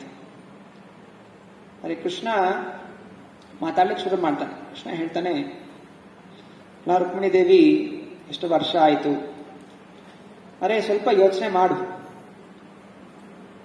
ನಿನ್ನ ಮದುವೆ ಸಮಯದಲ್ಲಿ ನಿನ್ನ ಮದುವೆ ಆಗ್ಲಿಕ್ಕೆ ಎಂತೆಂಥ ಮಹಾರಾಜರು ಬಂದಿದ್ರು, ಜರಾಸಂಧ, ಶಿಶುಪಾಲ, ಇವರೆಲ್ಲ ಬಂದಿದ್ರು. ಅವರೆಲ್ಲ ಎಷ್ಟು ಶಕ್ತಿ ಇತ್ತು, ಅವರೆಲ್ಲ ಎಷ್ಟೆಲ್ಲ ಐಶ್ವರ್ಯ ಇತ್ತು. ಅವ್ರನ್ನೆಲ್ಲ ಬಿಟ್ಬಿಟ್ಟು ನೀನು ಹೋಗೋಗಿ ನನ್ನನ್ನು ಮದುವೆ ಆದಲ್ಲ. ನನ್ನ ಹತ್ರ ಏನಿದೆ? ಏನೂ ಇಲ್ಲ ನನ್ನ ಹತ್ರ. ನನ್ನ ಭಕ್ತರು ಕೂಡ ಎಲ್ಲ ಅವರು ನನ್ನ ಹಾಗೆ ಏನೋ ಐಶ್ವರ್ಯದ ಮೇಲೆ ಆಸಕ್ತಿನೇ ಇಲ್ಲ ಜನ. ಹೀಗೆ ನಾನಾ ವಿಷಯಗಳನ್ನು ಹೇಳ್ತಾ ಇದ್ದಾನೆ. ನನಗೆ ಯಾವುದೇ ರೀತಿಯ ಭೌತಿಕ ಐಶ್ವರ್ಯ ಅನ್ನೋದಿಲ್ಲ. ನೋಡಿ, ದ್ವಾರಕ ನಗರಿ ಇದೆ, ಆದ್ರೂ ಈ ದ್ವಾರಕ ನಗರಿಗೆ ರಾಜ ಬೇರೆಯವರಿದ್ದಾರೆ, ನನಗೆ ರಾಜ್ಯನೂ ಇಲ್ಲ. ಇಂಥದೆಲ್ಲ ಸನ್ನಿವೇಶಗಳಿದೆ. ಮತ್ತೆ ಯಾರು ಶ್ರೀಮಂತರು ಯಾರಿದ್ದಾರೆ ಅವ್ರು ಯಾರು ನನ್ನ ಆರಾಧನೆ ಅನ್ನೋದು ಮಾಡೋದಿಲ್ಲ. ಇಂಥೆಲ್ಲ ಪರಿಸ್ಥಿತಿಗಳಿದೆ. ಕೇವಲ ಭಿಕ್ಷುಕರು ಮಾತ್ರ ನನ್ನ ಮೇಲೆ ನೋಡಿ ಆಕರ್ಷಿತರಾಗ್ತಾರೆ. ನನಗೂ ಏನೋ ಐಶ್ವರ್ಯದ ಮೇಲೆ ಆಕರ್ಷಣೆ, ಹಾಗೂ ನನ್ನ ಭಕ್ತರಿಗೂ ಏನೋ ಆಕರ್ಷಣೆ ಇಲ್ಲ. ಆದ್ರೂ ನಾನು ಏನ್ ಮಾಡಿದ್ದೀನಿ, ಜನರನ್ನ ಹೆದರ್ಕೊಂಡ್ಬಿಟ್ಟು ಇಲ್ಲಿ ಸಮುದ್ರದ ಮಧ್ಯೆ ಮನೆ ಮಾಡ್ಕೊಂಡು ಕೂತಿದ್ವಿ. ಎಲ್ಲ ಭಯ ನನಗೆ, ಎಲ್ಲ ಅಲ್ಲಿ ನನಗೆ ಶತ್ರುಗಳನ್ನ ಎದುರಿಸಕ್ಕಾಗ ಜರಾಸಂಧ ಬಂದ, ಅದಕ್ಕೆ ನಾನು ಓಡ್ ಬಂದ್ಬಿಟ್ಟು ಸಮುದ್ರದ ಮಧ್ಯ ಮನೆ ಮಾಡಿಕೊಂಡು ನಾನು ಇಲ್ಲಿ ಕೂತಿದ್ದೀನಿ. ಹಾಗೂ ನನಗೆ ಈ ಹೆಂಡತಿ ಮಕ್ಕಳು ಇದ್ರ ಮೇಲೆ ಅಷ್ಟು ಗಮನ ನನಗೇನಿಲ್ಲ. ಸೊ ಆದ್ರಿಂದ ಮತ್ತೆ ಯೋಚನೆ ಮಾಡು, ನನ್ ಬದ್ದು ತಿರ್ಗಾ ರಾಜರಿಗೆ ಯಾರಾದ್ರೂ ಆಸಕ್ತಿ ಇದ್ರೆ ಇನ್ನು ಅವ್ರನ್ನ ತಿರ್ಗಾ ಮದುವೆ ಆಗ್ಬೋದು ಅಂತ ಕೃಷ್ಣ ಹೇಳ್ತಾನೆ. ಸೊ ಯಾವಾಗ ಈ ರೀತಿ ಕೃಷ್ಣ ಹೇಳ್ತಾನೆ, ಸೊ ರುಕ್ಮಿಣಿ ಮನಸ್ಸಲ್ಲಿ ತುಂಬಾ ತಳಮಳ ಆಗ್ಬಿಡುತ್ತೆ. ಅವಳಿಗನ್ಸುತ್ತೆ ಕೃಷ್ಣ ನಿಜವಾಗ್ಲೂ ಏನೋ ಹೇಳ್ತಾ ಇದ್ದಾನೆ, ಬಹುಶಃ ಕೃಷ್ಣನಿಗೆ ನನ್ನ ಮೇಲೆ ಆಕರ್ಷಣೆ ಇಲ್ಲ. ಇವಾಗ ಅವಳ ಮನ್ಸಕ್ಕೆ ಬರುತ್ತೆ ಅದು, ನಾನು ಇಲ್ಲಿ ತನಕ ಏನು ಅನ್ಕೊಂಡಿದ್ದೆ, ಕೃಷ್ಣನಿಗೆ ನನ್ನ ಮೇಲೆ ತುಂಬಾ ಪ್ರೀತಿ, ನನಗಿಂತ ಪ್ರೀತಿ ಮಾಡೋರು ಯಾರು ಇಲ್ಲ ಅಂತ ಅವಳು ಅಂದ್ಕೊಂಡಿದ್ದು. ಆಗ ಆ ಅಹಂಕಾರ ಅಲ್ಲಿಗೆ ಮುರಿತು. ಕೃಷ್ಣನಿಗೆ ಯಾವ್ದ್ರ ಮೇಲೆ ಆಕರ್ಷಣೆ ಇಲ್ಲ ಅನ್ನುವಂಥದ್ದು ಅವಳಿಗೆ ಗೊತ್ತಾಗತ್ತೆ. ಕೃಷ್ಣ ಅಂದ್ಬಿಟ್ಟು ಹೊಟ್ಟೋಗ್ತಾನೆ, ಏನೋ ನಡೀತಾ ಇದೆ ಅವನ ಮನಸ್ಸಲ್ಲಿ ಅಂತ ಹೇಳಿ ಅವಳು ಆವಾಗಲೇ ಮೂರ್ಛೆ ಆಗಿ ಬಿದ್ದೋಗ್ಬಿಡ್ತಾಳೆ ಆ ವಿರಹದಲ್ಲಿ. ಮತ್ತೆ ಕೃಷ್ಣ ಎಬ್ಬಿಸ್ತಾನೆ, ಮತ್ತೆ ಸಮಾಧಾನಗೊಳಿಸ್ತಾನೆ.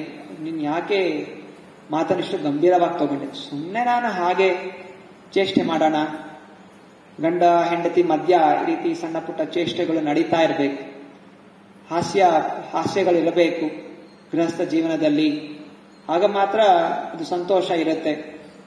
ಸೊ ಆ ರೀತಿ ನಾನು ನಿನ್ಗೆ ಹೇಳಿದೆ ಅಷ್ಟೇ, ನಿನ್ ಚಿಂತನೆ ಮಾಡಬೇಡ, ಭಯಪಡ, ನೀನ್ ಬಿಟ್ಟು ನಾನು ಹೋಗೋದಿಲ್ಲ ಅಂತ ಹೇಳ್ತಾನೆ. ಆಗ ರುಕ್ಮಿಣಿ ದೇವಿ ಮತ್ತೆ ಚೇತರಿಸ್ಕೋತಾಳೆ.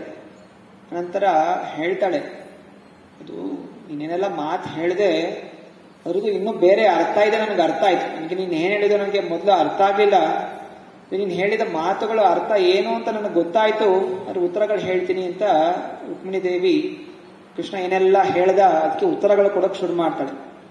ಇಲ್ಲಿ ದಶಮಸ್ಕಂದದ 60ನೇ ಅಧ್ಯಾಯದಲ್ಲಿ ಇದರ ವಿವರಣೆ ಇಲ್ಲಿ ಹೇಳ್ತಾ ಇದ್ದಾರೆ. ರುಕ್ಮಿಣಿ ಹೇಳ್ತಾಳೆ, ಇದು ಸಮರ್ಪಣೆ. ರುಕ್ಮಿಣಿಯ ಗುಣ ಯಾವಾಗ ಸಮರ್ಪಣೆ ಮಾಡಿರ್ತೀವಿ ಆಗ ಎಂತಹ ಪರಿಸ್ಥಿತಿ ಬರಲಿ ನಾವು ಕೃಷ್ಣನ ಬಿಟ್ಟು ಹೋಗೋದಿಲ್ಲ. ನಮಗೆ ಐಶ್ವರ್ಯ ಇರಲಿ, ಆರೋಗ್ಯ ಇರಲಿ, ಏನ್ ಸಿಗುತ್ತೆ ಸಿಗದೇ ಇರಲಿ, ನಾವು ಯಾವತ್ತೂ ಕೃಷ್ಣ ಬಿಟ್ಟು ಹೋಗಿರೋದಿಲ್ಲ. ಇದೇ ಆತ್ಮ ಸಮರ್ಪಣೆ. ಹೇಗೆ ಪ್ರಹ್ಲಾದ್ ಮಹಾರಾಜ ಇದ್ದ, ಇನ್ನೆಲ್ಲ ಕಷ್ಟಗಳು ಬಂತು, ಆದ್ರೂ ಅವನು ನಾನೇನು ಹರಿ ಸ್ಮರಣೆ ಮಾಡಿದ್ರು ನಮ್ಮಪ್ಪ ಇಷ್ಟೊಂದು ಕಿರುಕುಳ ಕೊಡ್ತಾ ಇದ್ದಾರೆ, ಇಷ್ಟೊಂದು ಕಷ್ಟಗಳು ಬರ್ತಾ ಇದೆ ಅಂತ ಹೇಳಿ ವಿಷ್ಣು ತ್ಯಾಗ ಮಾಡಲಿಲ್ಲ. ಯಾಕಂದ್ರೆ ಅವನು ಆತ್ಮ ಸಮರ್ಪಣೆ ಮಾಡಿದ್ದ. ಹಾಗೆ ಇಲ್ಲಿ ರುಕ್ಮಿಣಿ ದೇವಿ ಆತ್ಮ ಸಮರ್ಪಣೆಯಿಂದ ಅವಳು ಹೇಳ್ತಾ ಇದ್ದಾಳೆ, ಕೃಷ್ಣ ನೀನ್ ಹಿಂಗೆಲ್ಲ ಹೇಳ್ದೆ ಅಲ್ಲ, ಅದಕ್ಕೆ ನಾನು ಉತ್ತರ ಕೊಡ್ತೀನಿ ನೋಡಿ. ಹೇಳ್ತಾ ಇದ್ದಾಳೆ, ನೀನಂದೆ ನಿನಗೆ ಸಮಾನರಾದಂಥವ್ರು ಯಾರೂ ಇಲ್ಲ. ಅದಕ್ಕೆ ಇಲ್ಲಿ ಹೇಳ್ತಾ ಇದ್ದಾಳೆ, ರುಕ್ಮಿಣಿ ಹೇಳ್ತಾ ಇದ್ದಾಳೆ 34ನೇ ಶ್ಲೋಕದಲ್ಲಿ, ನನ್ವೇ ಮತೆ ದರವಿಂದ ವಿಲೋಚನಾಃ ಯದ್ವೈ ಭವಾನ್ ಭಗವತೋ ಸದೃಶಿ ವಿಭೂಮ್ನಃ ಕ್ವಾಸ್ವೇ ಮಹಿಮ್ನೈ ಬಿರತೋ ಭಗವಾಂಸ್ತದೀಶಃ ಕ್ವಾಹಂ ಗುಣಪ್ರತಿಜ್ಞಾ ಗೃಹೀತ ಪಾದ. ರುಕ್ಮಿಣಿ ಹೇಳ್ತಾ ಇದ್ದು, ವಾಸ್ತವವಾಗಿ ನೀನು ಹೇಳಿದೆಲ್ಲವೂ ನಿಜವೇ. ತಾವರೆಯಂತೆ ಕಣ್ಣುಳ್ಳ ಪ್ರಭುವೇ, ಸರ್ವಶಕ್ತನಾದ ದೇವೋತ್ತಮ ಪರಮಪುರುಷನಿಗೆ ನಾನು ಎಷ್ಟು ಮಾತ್ರಕ್ಕೂ ಸಮಜೋಡಿ ಆಗುವುದಿಲ್ಲ. ತ್ರಿಮೂರ್ತಿಗಳ ಒಡೆಯನು, ತನ್ನ ಮಹಿಮೆಯಲ್ಲೇ ಆನಂದಿಸುವವನು ಆದ ಪರಮ ಪ್ರಭುವಿಗೂ ಸಾಮಾನ್ಯ ಲೌಕಿಕ ಗುಣಗಳಿಂದ ಕೂಡಿದ ಅಜ್ಞರಾದವರು ಕಾಲು ಹಿಡಿಯುವ ಹೆಣ್ಣಾದ ನನಗೂ ಯಾವ ಹೋಲಿಕೆ ತಾನೇ ಇದೆ?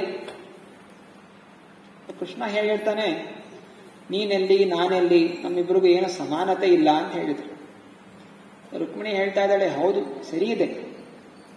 ಯಾವ ರೀತಿ ಸರಿ ಇದೆ ಅಂತ ಹೇಳಿದ್ರೆ, ನೀನು ತ್ರಿಮೂರ್ತಿಗಳಿಗೂ ಮೇಲ್ಪಟ್ಟಂತಹವನು. ಬ್ರಹ್ಮ ವಿಷ್ಣು ಮಹೇಶ್ವರರು ಕೂಡ ಕೃಷ್ಣನ ಆರಾಧನೆ ಮಾಡ್ತಾರೆ. ಹಾಗೂ ನಾನ್ಯಾರು? ನನ್ನ ಕಾಲುಗಳನ್ನು ಹಿಡಿಯುವಂತಹ ಎಲ್ಲ ಮೂರ್ಖ ಜನ, ಅಜ್ಞಾನದ ಜನರು, ಲೌಕಿಕ ಗುಣಗಳಿಂದ ಕೂಡಿದ ಅಜ್ಞಾನಿಗಳು ನನ್ನ ಕಾಲು ಹಿಡಿಯುತ್ತಾರೆ. ನನ್ನ ಇದೆಲ್ಲಿ ನಿನ್ನ ಸ್ಥಾನ ಎಲ್ಲಿ?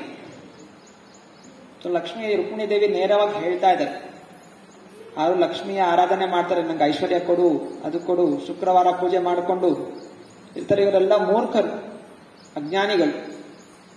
ಯಾಕಂದ್ರೆ ಅವರಿಗೆ ವಿಷ್ಣುವಿನ ಭಕ್ತಿ ಬೇಕಾಗಿಲ್ಲ, ಬರೀ ನನ್ನ ಐಶ್ವರ್ಯ ಬೇಕಾಗಿದೆ. ಅಂದ್ರೆ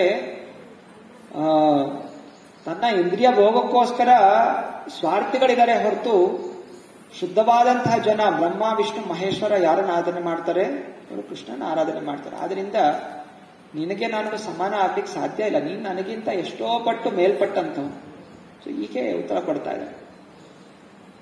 ಹಾಗೂ ಹೇಳ್ತಾ ಇದ್ದಾಳೆ, ಹಾಗೂ ನಾನು ಎಲ್ಲ ಶಕ್ತಿಶಾಲಿಯಾದ ವ್ಯಕ್ತಿಗಳಿಗೆ ನಾನು ಶತ್ರು. ಕೃಷ್ಣ ಹೇಳಿರ್ತಾರೆ, ನನ್ನ ಕಡೆ ಯಾರು ಒಳ್ಳೆ ಜನ ಅಂತಿಲ್ಲ, ಎಲ್ಲ ಯಾರು ಶಕ್ತಿವಂತರಿದ್ದಾರೆ ಅವ್ರ ಮೇಲೆಲ್ಲ ನಾನು ಶತ್ರುಗಳಾಗಿದ್ದೀನಿ. ಅದಕ್ಕೆ ರುಕ್ಮಿಣಿ ದೇವಿ ಉತ್ತರ ಕೊಡ್ತಾ ಇದ್ದಾಳೆ, ಸತ್ಯಂ ಭಯಾದಿವ ಗುಣೇಭ್ಯ ಉರುಕ್ರಮಾಂತಹ ಶೇತೆ ಸಮುದ್ರ ಉಪಲಂಬನ ಮಾತ್ರ ಆತ್ಮ ನಿತ್ಯಂ ಕದೀಂದ್ರಿಯಗಣೈಃ ಕೃತವಿಗ್ರಹಸ್ತ್ವಂ ತ್ವತ್ಸೇವಕೈಃ ನೃಪಪದಂ ವಿದುತಂ ತಮೋಧಂ. ಹೌದು ನನ್ನ ಪ್ರಭು ಉರುಕ್ರಮನೇ, ಲೌಕಿಕ ಗುಣಗಳಿಗೆ ಹೆದರಿಯೂ ಎಂಬಂತೆ ನೀನು ಸಮುದ್ರ ಮಧ್ಯೆ ವಾಸ ಮಾಡುವೆ. ಹಾಗೆ ಶುದ್ಧ ಪ್ರಜ್ಞೆಯಲ್ಲಿ ನೀನು ಹೃದಯದೊಳಗೆ ಪರಮಾತ್ಮನಾಗಿ ಕಾಣಿಸಿಕೊಳ್ಳುವೆ. ಸದಾಕಾಲವೂ ಮೂರ್ಖ ಐಹಿಕ ಇಂದ್ರಿಯಗಳ ವಿರುದ್ಧ ಕಾದುತ್ತಿರುವ ನಿನ್ನ ಸೇವಕರು ಕೂಡ ಅಜ್ಞಾನದ ಅಂಧತ್ವ ಕಡೆ ಗೂಡುವ ರಾಜ ಪದವಿಯನ್ನು ನಿರಾಕರಿಸುತ್ತಾರೆ. ಇಲ್ಲಿ ಕೃಷ್ಣನ ಶತ್ರುಗಳು ಯಾರು? ಕಾಮ, ಕ್ರೋಧ, ಮದ, ಮಾತ್ಸರ್ಯ, ಮೋಹ, ಲೋಭ. ಭೌತಿಕ ಜನರಿಗೆ ಇವರೆಲ್ಲ ಮಿತ್ರಗಳು. ಸೊ ಇದರಿಂದಲೇ ಎಲ್ಲ ಜೀವನ ನಡೀತಾ ಇರುತ್ತೆ. ಅದೇ ಭಕ್ತರಿಗೆ ಈ ಎಲ್ಲ ಗುಣಗಳನ್ನು ಬಿಸಾಕ್ತಾರೆ. ಸೊ ಯಾವಾಗ ಕೃಷ್ಣ ಭಕ್ತಿಯಲ್ಲಿ ಮುಂದುವರಿಯುವಂಥವರು ಕಾಮ ಕ್ರೋಧಗಳನ್ನೆಲ್ಲ ದೂರಪಡಿಸ್ತಾರೆ. ಸೊ ಅದರಿಂದ ಈ ಎಲ್ಲ ವಾಸನಗಳು ತುಂಬಾ ಬಲಿಷ್ಠವಾದಂತಹದ್ದು. ಸೊ ಆ ಬಲಿಷ್ಠವಾದಂತಹ ವಾಸನೆಗೆ ಶತ್ರು ಯಾರು? ಕೃಷ್ಣ. ಇದನ್ನು ಹೋಗಲಾಡಿಸಬೇಕು ಅಂದ್ರೆ ನಮ್ಮ ಸ್ವಪ್ರಯತ್ನದಿಂದ, ನಮ್ಮ ಭೌತಿಕವಾದಂತಹ ಜ್ಞಾನದಿಂದ ನಾವು ಕಾಮ ಕ್ರೋಧಗಳನ್ನು ಹೊರಗಾಕ್ಲಿಕ್ಕೆ ಸಾಧ್ಯ ಇಲ್ಲ. ಎಷ್ಟೇ ವಯಸ್ಸಾದ್ರೂ ಕೂಡ, ಸಾಯೋ ಸಮಯ ಇದ್ರೂ ಕೂಡ ಸ್ತ್ರೀ ಸಂಘ ಮಾಡಬೇಕು ಅಂತ ಇನ್ನೂ ಆಸೆ ಇರುತ್ತೆ ಪುರುಷನಲ್ಲಿ. ಯಾಕಂದ್ರೆ ಅಷ್ಟು ಬಲಿಷ್ಠವಾದಂತಹದ್ದು ಕಾಮ ಕ್ರೋಧ ಅಂತಹದ್ದು. ಇದೆಲ್ಲ ಹೋಗಬೇಕು.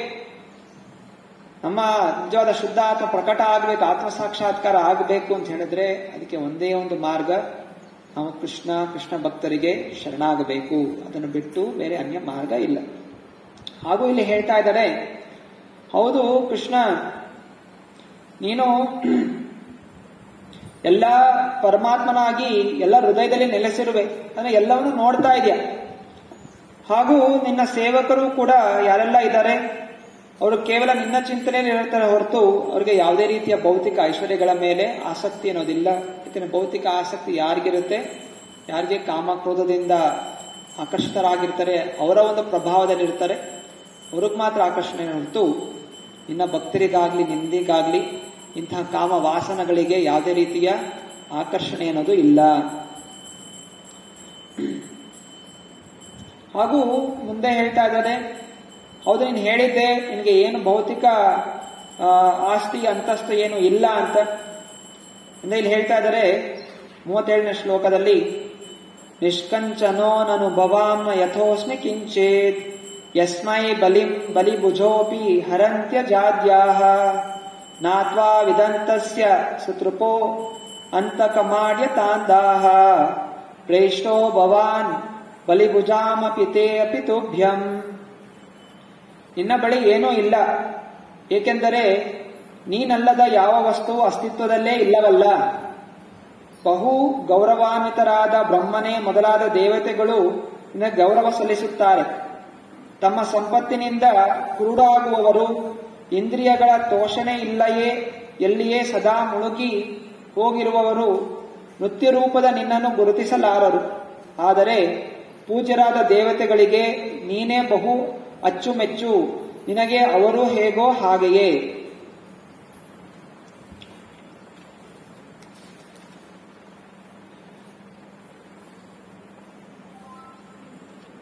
ಇಲ್ಲಿ ರುಕ್ಮಿಣಿ ದೇವಿ ಹೇಳ್ತಾ ಇದ್ದಾರೆ, ಹೌದು ನೀನು ಹೇಳ್ತಾ ಇದ್ಯಾ ನಿನ್ನ ಹತ್ರ ಏನು ಆಸ್ತಿ ಪಾಸ್ತಿ ಇಲ್ಲ ಅಂತ. ಆಸ್ತಿ ಪಾಸ್ತಿ ಯಾವಾಗ ಬರುತ್ತೆ, ಯಾವಾಗ ನನ್ನ ಹತ್ರ ಏನೂ ಇಲ್ಲ, ಮತ್ತೆ ನಾನು ಏನನ್ನೋ ಸಂಗ್ರಹಣ ಮಾಡಿದಾಗ ಅದು ನಮ್ಮ ಆಸ್ತಿ ಆಗುತ್ತೆ ಅಲ್ವಾ. ಆಗ ನಮ್ಮ ಹತ್ರ ಸೈಟ್ ಇಲ್ಲ, ಅವಾಗ ಸೈಟ್ ಖರೀದಿ ಮಾಡ್ಕೋತೀವಿ ದುಡ್ಡು ಕೊಟ್ಟು, ಹಾಗಾದ್ರೆ ನಮ್ಮ ಸೈಟ್ ಆಗುತ್ತೆ, ನಮ್ಮ ಆಸ್ತಿ ಬಟ್ಟು. ನನ್ನ ಹತ್ರ ಇರಲಿಲ್ಲ, ಆಮೇಲೆ ಏನೋ ಶ್ರಮಪಟ್ಟು ಏನೋ ಪಡ್ಕೊಂಡಾಗ ಅದು ನನ್ನ ಆಸ್ತಿ ಅಂತ ಹೇಳ್ತೀವಿ. ಆದರೆ ಭಗವಂತನಿಗೆ ಏನನ್ನು ಪಡ್ಕೋಬೇಕು ಅನ್ನೋದೇ ಇಲ್ಲ, ಯಾಕಂದ್ರೆ ಎಲ್ಲವೂ ಅವಂದೇ. ಅವನನ್ನು ಬಿಟ್ಟು ಬೇರೆ ಹತ್ರ ಏನೋ ಇದೆ ಅನ್ನೋದಕ್ಕೆ ಏನೂ ಇಲ್ಲ.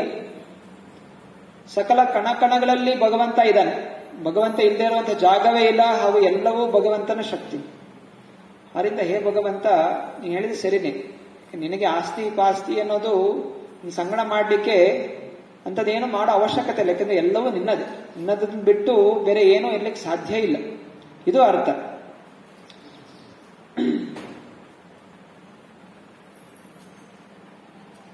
ಹಾಗೂ ಭಗವಂತ ಹೇಳಿದ್ದ, ನೋಡೋ ವಿಚಾರ ಮಾಡು, ಮತ್ತೆ ಯಾರನ್ನು ಮದುವೆ ಆಗೋದಿದ್ರೆ ನೀನ್ ಮದುವೆ ಆಗಬಹುದು ಅಂತ.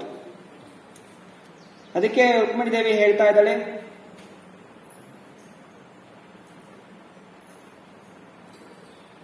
ನೀನು ಸಕಲ ಪುರುಷಾರ್ಥಗಳ ಸ್ವರೂಪನಾಗಿದ್ದೀಯೆ, ಬದುಕಿನ ಅಂತಿಮ ಲಕ್ಷ್ಯವು ನೀನೇ ಆಗಿರುವೆ.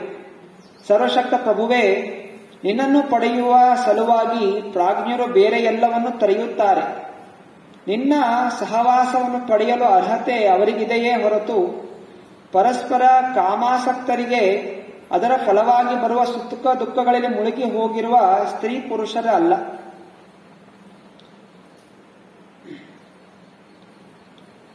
ಇಲ್ಲಿ ರುಕ್ಮಿಣಿ ದೇವಿ ಹೇಳ್ತಾ ಇದ್ದಾಳೆ, ಸೊ ಯಾರು ಬೇರೆಯವರ ಮೇಲೆ ಆಕರ್ಷಣೆ ಆಗ್ತಾರೆ ಈ ಜಗತ್ತಿನಲ್ಲಿ, ಸೌಂದರ್ಯ ನೋಡಿ, ಆಸ್ತಿ ನೋಡಿ, ಪಾಸ್ತಿ ನೋಡಿ ಯಾರು ಆಕರ್ಷಿತರಾಗ್ತಾರೆ, ಯಾರ ಬುದ್ಧಿ ಭ್ರಮಿತವಾಗಿದೆ, ಯಾರು ಕಾಮ ವಾಸನೆಗಳಿಗೆ ಒಳಗಾಗಿದ್ದಾರೆ ಅವರಿಗೆ ಬೇರೆ ಕಡೆ ನೋಡಿ ಆಕರ್ಷಣೆ. ಆದರೆ ಯಾರಿಗೆ ಇದರಿಂದ ಮುಕ್ತರಾಗಿದ್ದಾರೆ ಅವರಿಗೆ ನಿನ್ನನ್ನು ಬಿಟ್ಟು ಬೇರೆ ಯಾವ ಆಕರ್ಷಣೆಯೂ ಇಲ್ಲ. ಅದರಿಂದ ಯಾವ ವ್ಯಕ್ತಿ ನಿನ್ನನ್ನು ತೊರೆದು ಬೇರೆ ಹತ್ರ ಹೋಗ್ತಾರೆ ಅವರು ದೊಡ್ಡ ಮೂರ್ಖರು. ಇಲ್ಲಿ ರುಕ್ಮಿಣಿ ದೇವಿ ಹೇಳ್ತಾ ಇದ್ದಾರೆ, ಜೀವನದಲ್ಲಿ ನಾವು ನಮ್ಮನ್ನು ಕೃಷ್ಣನಿಗೋಸ್ಕರ ಸಮರ್ಪಣೆ ಮಾಡಬೇಕು. ಕೃಷ್ಣನಿಗಿಂತ ಪ್ರಾಮುಖ್ಯತೆ ನಾವು ಜೀವನದಲ್ಲಿ ಬೇರೆ ಯಾರಿಗೂ ಕೊಡಬಾರದು. ಕೃಷ್ಣನ ಬಿಟ್ಟು ಬೇರೆ ಬೇರೆ ಯಾರಿಗೆ ಪ್ರಾಮುಖ್ಯತೆ ಕೊಡ್ತಾರೆ ಅವರು ಇಂದ್ರಿಯ ಭೋಗದಲ್ಲಿ ಮುಳುಗಿರುವಂತಹ ಕಾಮುಕರು, ದಡ್ಡರು ಅಂತ ರುಕ್ಮಿಣಿ ದೇವಿ ಹೇಳ್ತಾ ಇದ್ದಾರೆ.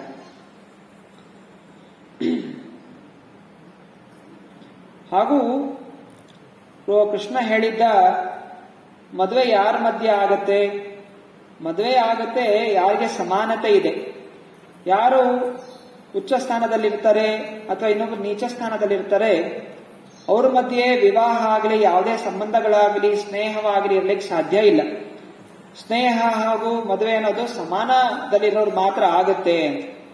ಅದಕ್ಕೆ ರುಕ್ಮಿಣಿ ದೇವಿ ಹೇಳ್ತಾ ಇದ್ದಾಳೆ, ತಸ್ಯಾಹ ಸೂರಚ್ಯುತ ನೃಪಾ ಭವತೋಪದಿಷ್ಟಾಃ ಸ್ತ್ರೀಣಾಂ ಗೃಹೇಷು ಕರಘೋಷ ಬಿಡಾಲ ವೃತ್ಯಾಃ ಯತ್ಕರ್ಣ ಮೂಲ ಮರಿಕರ್ಷಣ ನೋಪಯಾಯಾದ್ ಯಸ್ಮತ್ ಕಥಾ ಮೃಡ ವಿರಿಂಚಿತ ಭಾಸು ಗೀತಾ. ಅಚ್ಯುತನೇ, ನೀನು ಹೆಸರಿಸಿದ ರಾಜರೆಲ್ಲರೂ ಶಿವ ಮತ್ತು ಬ್ರಹ್ಮರ ಸಭೆಗಳಲ್ಲಿ ಕೊಂಡಾಡುವ ನಿನ್ನ ಮಹಿಮೆಗಳನ್ನು ಕೇಳಿರದ ಹೆಣ್ಣುಗಳ ಪತಿಯರಾಗಲಿ. ಅಂತಹ ಹೆಂಗಸರ ಮನೆಗಳಲ್ಲಿ ಈ ರಾಜರು ಕತ್ತೆಗಳ ಹಾಗೆ, ಎತ್ತು, ನಾಯಿ, ಬೆಕ್ಕುಗಳ ಹಾಗೆ, ಗುಲಾಮರ ಹಾಗೆ ಜೀವಿಸುತ್ತಾರೆ. ನಿನ್ನ ಚರಣ ಕಮಲಗಳ ಮಧುವಿನ ಪರಿಮಳವನ್ನು ಸವಿಯಲು ಅಸಮರ್ಥಳಾದ ಹೆಣ್ಣು ಮೂರ್ಖಳೇ ಸರಿ. ಅವಳು ಚರ್ಮವನ್ನು ಹೊದ್ದ, ಮೀಸೆ, ಉಗುರು, ಕೂದಲು ಇರುವ ರಕ್ತ, ಮಾಂಸ, ಮೂಳೆ, ಕ್ರಿಮಿಗಳ, ಮಲಪಿತ್ತ, ವಾತ, ಕಫಗಳು ತುಂಬಿದ ಬದುಕಿರುವ ದೇಹವನ್ನು ತನ್ನ ಪತಿಯನ್ನಾಗಿ ವರಿಸುತ್ತಾಳೆ. ರುಕ್ಮಿಣಿ ಹೇಳ್ತಾ ಇದ್ದಾಳೆ, ಯಾವ ವ್ಯಕ್ತಿ ನೀನ್ ಬಲಿಷ್ಠ ಅಂತೆಲ್ಲ ಹೇಳ್ತಾ ಇದೆಯಾ, ಯಾರೋ ಅಂಥ ಜನರಿಗೆ ಆಕರ್ಷಿತರಾಗ್ತಾರೆ. ಐಶ್ವರ್ಯ ನೋಡಿ ಅಥವಾ ಸೌಂದರ್ಯ ನೋಡಿ ಯಾರು ಆಕರ್ಷಿತರಾಗ್ತಾರೆ? ಯಾರು ಯಾವತ್ತು ನಿನ್ನ ಶ್ರವಣ ಅನ್ನೋದು ಮಾಡಿಲ್ಲ, ನಿನ್ನದ ನಾಮಶ್ರವಣ ಯಾರಿಗಾಗಿಲ್ಲ. ಶ್ರವಣ ಅಂತ ಹೇಳಿದ್ರೆ ಯಾವ ರೀತಿ ರುಕ್ಮಿಣಿಯ ಹಾಗೆ ಹೃತ್ಪೂರ್ವಕವಾಗಿ ಶ್ರದ್ಧೆಯಿಂದ ಕೇಳಿರೋ ಅಂಥವ್ರು ಯಾರು ಕೇಳಿಲ್ಲ ಅವರಿಗೆ ಇನ್ನೂ ಭಗವಂತ ನಾಮ ಕೇಳಿದ್ರೂ, ಭಗವಂತ ನೋಡಿದ್ರೇನು ಇನ್ನೂ ಅನ್ಯ ವಿಷಯಗಳಲ್ಲಿ ಆಸಕ್ತಿ ಇರುತ್ತೆ. ಮನೆ ಮಠ ಅಂತ ಆಸಕ್ತಿ ಅಲ್ವಾ? ಯಾಕೆ ಅಂತ ಹೇಳಿದ್ರೆ ಶ್ರದ್ಧೆಯಿಂದ ಭಗವಂತನ ಬಗ್ಗೆ ಕೇಳಿಲ್ಲ. ಸೊ ಯಾರು ಕೇಳಿರ್ತಾರೆ ಅವರಿಗೆ ಇವರೆಲ್ಲ ಯಾರು, ಈ ಮನೆ ಮಠ, ಹೆಂಡತಿ, ಮಕ್ಕಳು, ಗಂಡ ಮಕ್ಕಳು, ಇದೆಲ್ಲ ಯಾರು? ಕಫ, ಪಿತ್ತ, ಮಲ, ಮೂತ್ರ, ಹುಳಗಳಿಂದ ಕೂಡಿರುವಂತಹ ಒಂದು ಹೆಣ ಅಷ್ಟೆ. ಹೀಗೆ ರುಕ್ಮಿಣಿ ದೇವಿ ಹೇಳ್ತಾ ಇದ್ದಾಳೆ. ಸೊ ಅಂಥವರು ಹೋಗಿ ಯಾರನ್ನೋ ಮದುವೆ ಆಗ್ತಾರೆ. ಅಂದ್ರೆ ಯಾರು ನಿನ್ನ ಬಗ್ಗೆ ಶ್ರದ್ಧೆಯಿಂದ ಕೇಳಿದರೆ ಅವರು ನಿನ್ನನ್ನು ಬಿಟ್ಟು ಬೇರೆ ಯಾರ ಹತ್ರ ಹೋಗ್ಲಿಕ್ಕೆ ಸಾಧ್ಯನೇ ಇಲ್ಲ. ಸೊ ಇಷ್ಟು ಅಲ್ಲಿ ಬಲವಾದಂತಹ ಪ್ರೀತಿ ಇತ್ತು, ಆ ನಂಬಿಕೆ, ಆ ಶ್ರದ್ಧೆ ಹಾಗೂ ಜ್ಞಾನ. ನಾವೆಷ್ಟೆಲ್ಲ ಮುದ್ದಾಡ್ತೀವಲ್ಲ, ನನ್ನ ಗಂಡ, ನನ್ನ ಹೆಂಡತಿ, ನನ್ನ ಸಣ್ಣ ಸಣ್ಣ ಮಕ್ಕಳು, ಇದೆಲ್ಲ ಏನ್ ಹೇಳ್ತಾ ಇದ್ದಾರೆ? ರುಕ್ಮಿಣಿ ದೇವಿ ಹೇಳ್ತಾ ಇದ್ದಾರೆ, ಕ್ರಿಮಿ, ಮಲ, ಪಿತ್ತ, ಕಫಗಳು ತುಂಬಿರುವಂತಹ ಒಂದು ಚರ್ಮದ ಚೀಲ ಅಲ್ವಾ? ತುಂಬಿಸಿ ಚೀಲ ಕೊಟ್ರೆ ಹೆಂಗ್ ಮುದ್ದಾಡ್ತೀವಿ, ಆದ್ರೆ ಅದೇ ಮಕ್ಕಳು, ಹೆಂಡತಿ, ಗಂಡ, ಪರಿವಾರ, ಅಪ್ಪ ಅಮ್ಮ ಎಲ್ಲ ಏನಿದ್ದಾರೆ ಅಷ್ಟೇ. ಅದರಲ್ಲಿ ನಮ್ಗೆ ಆತ್ಮ ಕಾಣಿಸ್ತಲ್ಲ. ಏನ್ ಕಾಣಿಸ್ತದೆ? ದೇಹನೇ ಕಾಣಿಸ್ತದೆ. ದೇಹದ ಒಳಗೆ ಏನಿದೆ? ಚರ್ಮ ತೆಗೆದ್ರೆ ಏನ್ ಕಾಣುತ್ತೆ? ಎಲ್ಲ ರಕ್ತ, ಮಾಂಸ, ಮೂಳೆಗಳೇ ಕಾಣ್ತಾ ಇರುತ್ತೆ, ನರಗಳು. ಚರ್ಮ ಎಲ್ಲ ಸುಲ್ದು ಬಿಟ್ಟು ಯಾರಾದ್ರೂ ಕೊಟ್ಟರೆ ತಗೋ ಮದುವೆ ಆಗು ಅಂತ ಹೇಳಿದ್ರೆ ಮದುವೆ ಆಗ್ತಾರ? ಇಲ್ಲ, ಓಡೋಗ್ಬಿಡ್ತಾರೆ.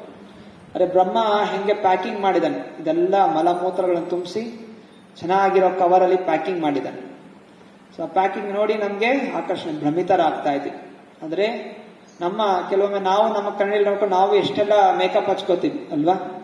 ಕೂದಲಿಗೆ ಶಾಂಪು ಹಚ್ಕೋತೀವಿ, ಮುಖಕ್ಕೆ ಅದು ಹಚ್ಕೋತೀವಿ, ಎಲ್ಲ ನೋಡ್ಕೋತಾ ಏನ್ ಮಾಡ್ತಾ ಇದ್ವಿ? ಮಲಮೂತ್ರಗಳನ್ನು ಹೊಂದಿರುವಂತಹ ಚೀಲವನ್ನು ನಾವು ಮೇಕಪ್ ಮಾಡ್ತಾ ಇದ್ವಿ. ರುಕ್ಮಿಣಿ ದೇವಿ ಆತ್ಮದ ದೃಷ್ಟಿಯಿಂದ ನೋಡ್ತಾ ಇದ್ದಾಳೆ. ಸೊ ಆತ್ಮ ಅದು ಏನ್ ನೋಡುತ್ತೆ? ಆತ್ಮಕ್ಕೆ ಇದೆಲ್ಲ ಕಾಣಿಸೋದಿಲ್ಲ. ಆತ್ಮಕ್ಕೆ ಕಾಣಿಸೋದು ಕೇವಲ ಪರಮಾತ್ಮ ಕೃಷ್ಣ ಮಾತ್ರ. ಅದು ಕೃಷ್ಣ ಹೇಳಿದ, ನನಗೆ ಈ ಹೆಂಡತಿ ಮಕ್ಕಳು ಇದೆಲ್ಲ ಆಕರ್ಷಣೆ ಇಲ್ಲ, ಮತ್ತೆ ನಿನ್ನನ್ನು ನೋಡ್ಕೊಳ್ಳೋದಿಲ್ಲ, ಏನ್ ಮಾಡ್ತೀಯ ನೋಡು ಅಂತ. ಅದಕ್ಕೆ ರುಕ್ಮಿಣಿ ದೇವಿ ಹೇಳ್ತಾ ಇದ್ದಾಳೆ,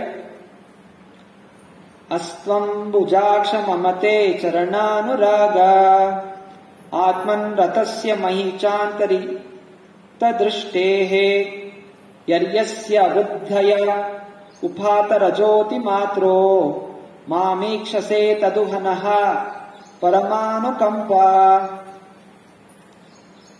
ಹೇ ಕಮಲ ನೇತ್ರನೇ, ನೀನು ಸ್ವಯಂ ತೃಪ್ತನಾಗಿರುವುದರಿಂದ ನನ್ನ ಕಡೆಗೆ ಬಹು ವಿರಳವಾಗಿ ಗಮನ ಹರಿಸುವೆಯೇ ಆದರೂ ದಯವಿಟ್ಟು ನನಗೆ ನಿನ್ನ ದಿವ್ಯ ಪಾದಗಳ ಸ್ಥಿರವಾದ ಪ್ರೇಮವನ್ನು ಅನುಗ್ರಹಿಸಿ ರಕ್ಷಿಸು.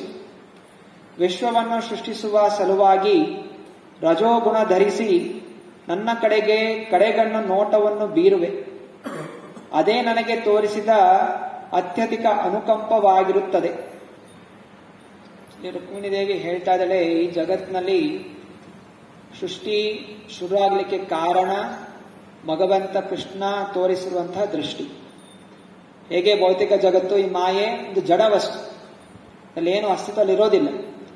ಯಾವಾಗ ಮಹಾವಿಷ್ಣು ತನ್ನ ದೃಷ್ಟಿಯನ್ನು ಹಾಕ್ತಾನೆ, ಆಗ ಎಲ್ಲ ಈ ಪಂಚಭೂತಗಳು ಎಲ್ಲ ಕೆಲಸ ಮಾಡಲಿಕ್ಕೆ ಶುರು ಮಾಡುತ್ತೆ. ಅಲ್ಲಿಂದ ಸೃಷ್ಟಿ ಅನ್ನೋದು ಶುರು ಆಗುತ್ತೆ. ಎಲ್ಲಿ ತನಕ ಭಗವಂತನ ದೃಷ್ಟಿ ಅನ್ನೋದು ಬೀಳೋದಿಲ್ಲ, ಅಲ್ಲಿ ತನಕ ಯಾವುದೇ ಸೃಷ್ಟಿ ಆಗ್ಲಿಕ್ಕೆ ಸಾಧ್ಯ ಇಲ್ಲ. ಅದರಿಂದ ಭಗವಂತ, ನೀನು ಈ ಭೌತಿಕ ಸೃಷ್ಟಿಗೆ ತುಂಬಾ ತುಂಬಾ ಮೇಲ್ಪಟ್ಟಂತವನು. ಸೊ ನೀನು ಈ ಭೌತಿಕ ಸೃಷ್ಟಿಯಲ್ಲಿ ಏನಕ್ಕೂ ಆಕರ್ಷಣೆ ಆಗೋದಿಲ್ಲ. ಯಾಕಂದ್ರೆ ನಿನಗೆ ಬೇಕಾಗಿರೋದು ಜೀವಾತ್ಮದ ಪ್ರೀತಿ. ಸೊ ಯಾವ ಜೀವಾತ್ಮ ನಿನ್ನನ್ನು ಆರಾಧಿಸುತ್ತೆ, ನೀನು ಅವರನ್ನು ನಿಶ್ಚಯವಾಗಿ ರಕ್ಷಣೆ ಮಾಡ್ತಿ. ಆದ್ದರಿಂದ ಹೇ ಭಗವಂತ, ನನ್ನನ್ನು ನಿನ್ನ ಚರಣಕಮಲಗಳ ಆಶ್ರಯದಲ್ಲಿ ಇಟ್ಟುಕೋ, ನನ್ನ ಮನಸ್ಸು ಯಾವಾಗಲೂ ನಿನ್ನ ಚಿಂತನೆ ತೊಡಗಿರಲಿ ಎಂದು ರುಕ್ಮಿಣಿ ದೇವಿ ಪ್ರಾರ್ಥನೆ ಮಾಡಿಕೊಟ್ಟಾರೆ. ಇದು ಆತ್ಮ ಸಮರ್ಪಣೆ. ಸೊ ಜ್ಞಾನದಿಂದ, ತಪಸ್ಯದಿಂದ ಅವಳು ಕೃಷ್ಣನಿಗೆ ಸಮರ್ಪಣೆ ಮಾಡಿದ್ಳು. ಆದ್ರಿಂದ ನಮ್ಮ ಪ್ರಾರ್ಥನೆ ರುಕ್ಮಿಣಿ ದೇವಿ, ನಾಳೆ ರುಕ್ಮಿಣಿ ದ್ವಾದಶಿ. ಸೊ ರುಕ್ಮಿಣಿ ದಿನ ನಾವು ರುಕ್ಮಿಣಿಯಿಂದ ಏನು ಕೇಳ್ಕೋಬೇಕಾಗಿದೆ? ಹೇಗೆ ರುಕ್ಮಿಣಿ ದೇವಿ, ಹೇ ರುಕ್ಮಿಣಿ ದೇವಿ, ಹೇಗೆ ನೀನು ಕೃಷ್ಣನಿಗೆ ಆಕರ್ಷಿತಳಾಗಿದೆ.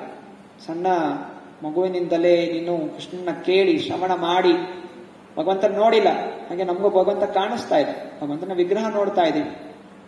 ಅರೆ ನಾವು ಶ್ರವಣ ಮಾಡ್ತಾ ಇದೀವಿ. ಆ ಶ್ರವಣ ನಮ್ಗೆ ಏನಾಗಬೇಕು? ನಮ್ಮ ಈ ಭೌತಿಕ ಬಂಧಗಳನ್ನು ಕತ್ತರಿಸಿ ಹಾಕ್ಬೇಕು. ನಾವು ಕೇಳ್ತಾ ಇದ್ದೀವಿ, ಆದ್ರೂ ಕೂಡ ಮತ್ತೆ ಪುನಃ ನನಗೆ ತಿನ್ನೋದ್ರಲ್ಲಿ ಹಸಿವಾಗ್ತಾ ಇದೆ. ಟೈಮ್ ಆಯ್ತು, ಕ್ಲಾಸ್ ಯಾವಾಗ ಮುಗೀತೆ, ಹೋಗಿ ಏಕಾದಶಿ ಬೇರೆ, ಏಕಾದಶಿ ದಿನ ಹಸಿವು ಜಾಸ್ತಿ ಆಗ್ಬಿಡುತ್ತೆ ಅಲ್ಲ. ಬೇರೆ ದಿವಸ ಎಷ್ಟು ತಿಂತಾ ಇರ್ತೀವಿ, ಆದ್ರೂ ಏಕಾದಶಿ ದಿನ ಲೇಟ್ ಆಗ್ತಿದ್ರು ಕೂಡ ಬೇರೆ ದಿವಸ ಲೇಟ್ ಆಗ್ತಾ, ಆದ್ರೆ ಏಕಾದಶಿ ದಿನ ಬೇಗ ತಿನ್ಬೇಕು. ಹೀಗೆ ಮನಸ್ಸು ಹೇಗೆ ಶಿಶುಪ, ಇದರೆಲ್ಲ ರುಕ್ಮಿ ಹಾಗೂ ಪಂಚೇಂದ್ರಿಯಗಳು ಯಾವ ಕೃಷ್ಣನ ಕಡೆ ಹೋಗ್ಬೇಕು ಅಂತ ಬುದ್ಧಿ ಹೇಳ್ತಾ ಇರುತ್ತೆ, ಇಲ್ಲ ಇಂದ್ರಿಯ ಭೋಗ ಕಡೆ ಹೋಗ್ಬೇಕು ಅನ್ಸುತ್ತೆ.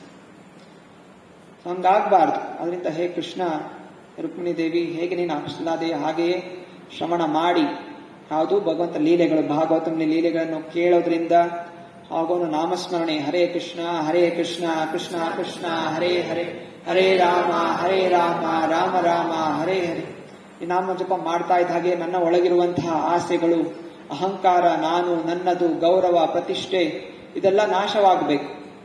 ನಿಸ್ವಾರ್ಥ ನಿಷ್ಕಾಮ ಭಾವನೆಯಿಂದ ಕೃಷ್ಣನ ಭಕ್ತನಾಗಬೇಕು. ಆ ಭಾವನೆ ನನಗೆ ಕೊಡು ಅಂತ ನಾವು ರುಕ್ಮಿಣಿ ದೇವಿಯನ್ನು ಪ್ರಾರ್ಥನೆ ಮಾಡ್ಕೋಬೇಕು. ಶ್ರೀ ರುಕ್ಮಿಣಿ ದೇವಿ ದ್ವಾದಶಿ ಮಹಾಮಹೋತ್ಸವ ಕಿ ಜೈ.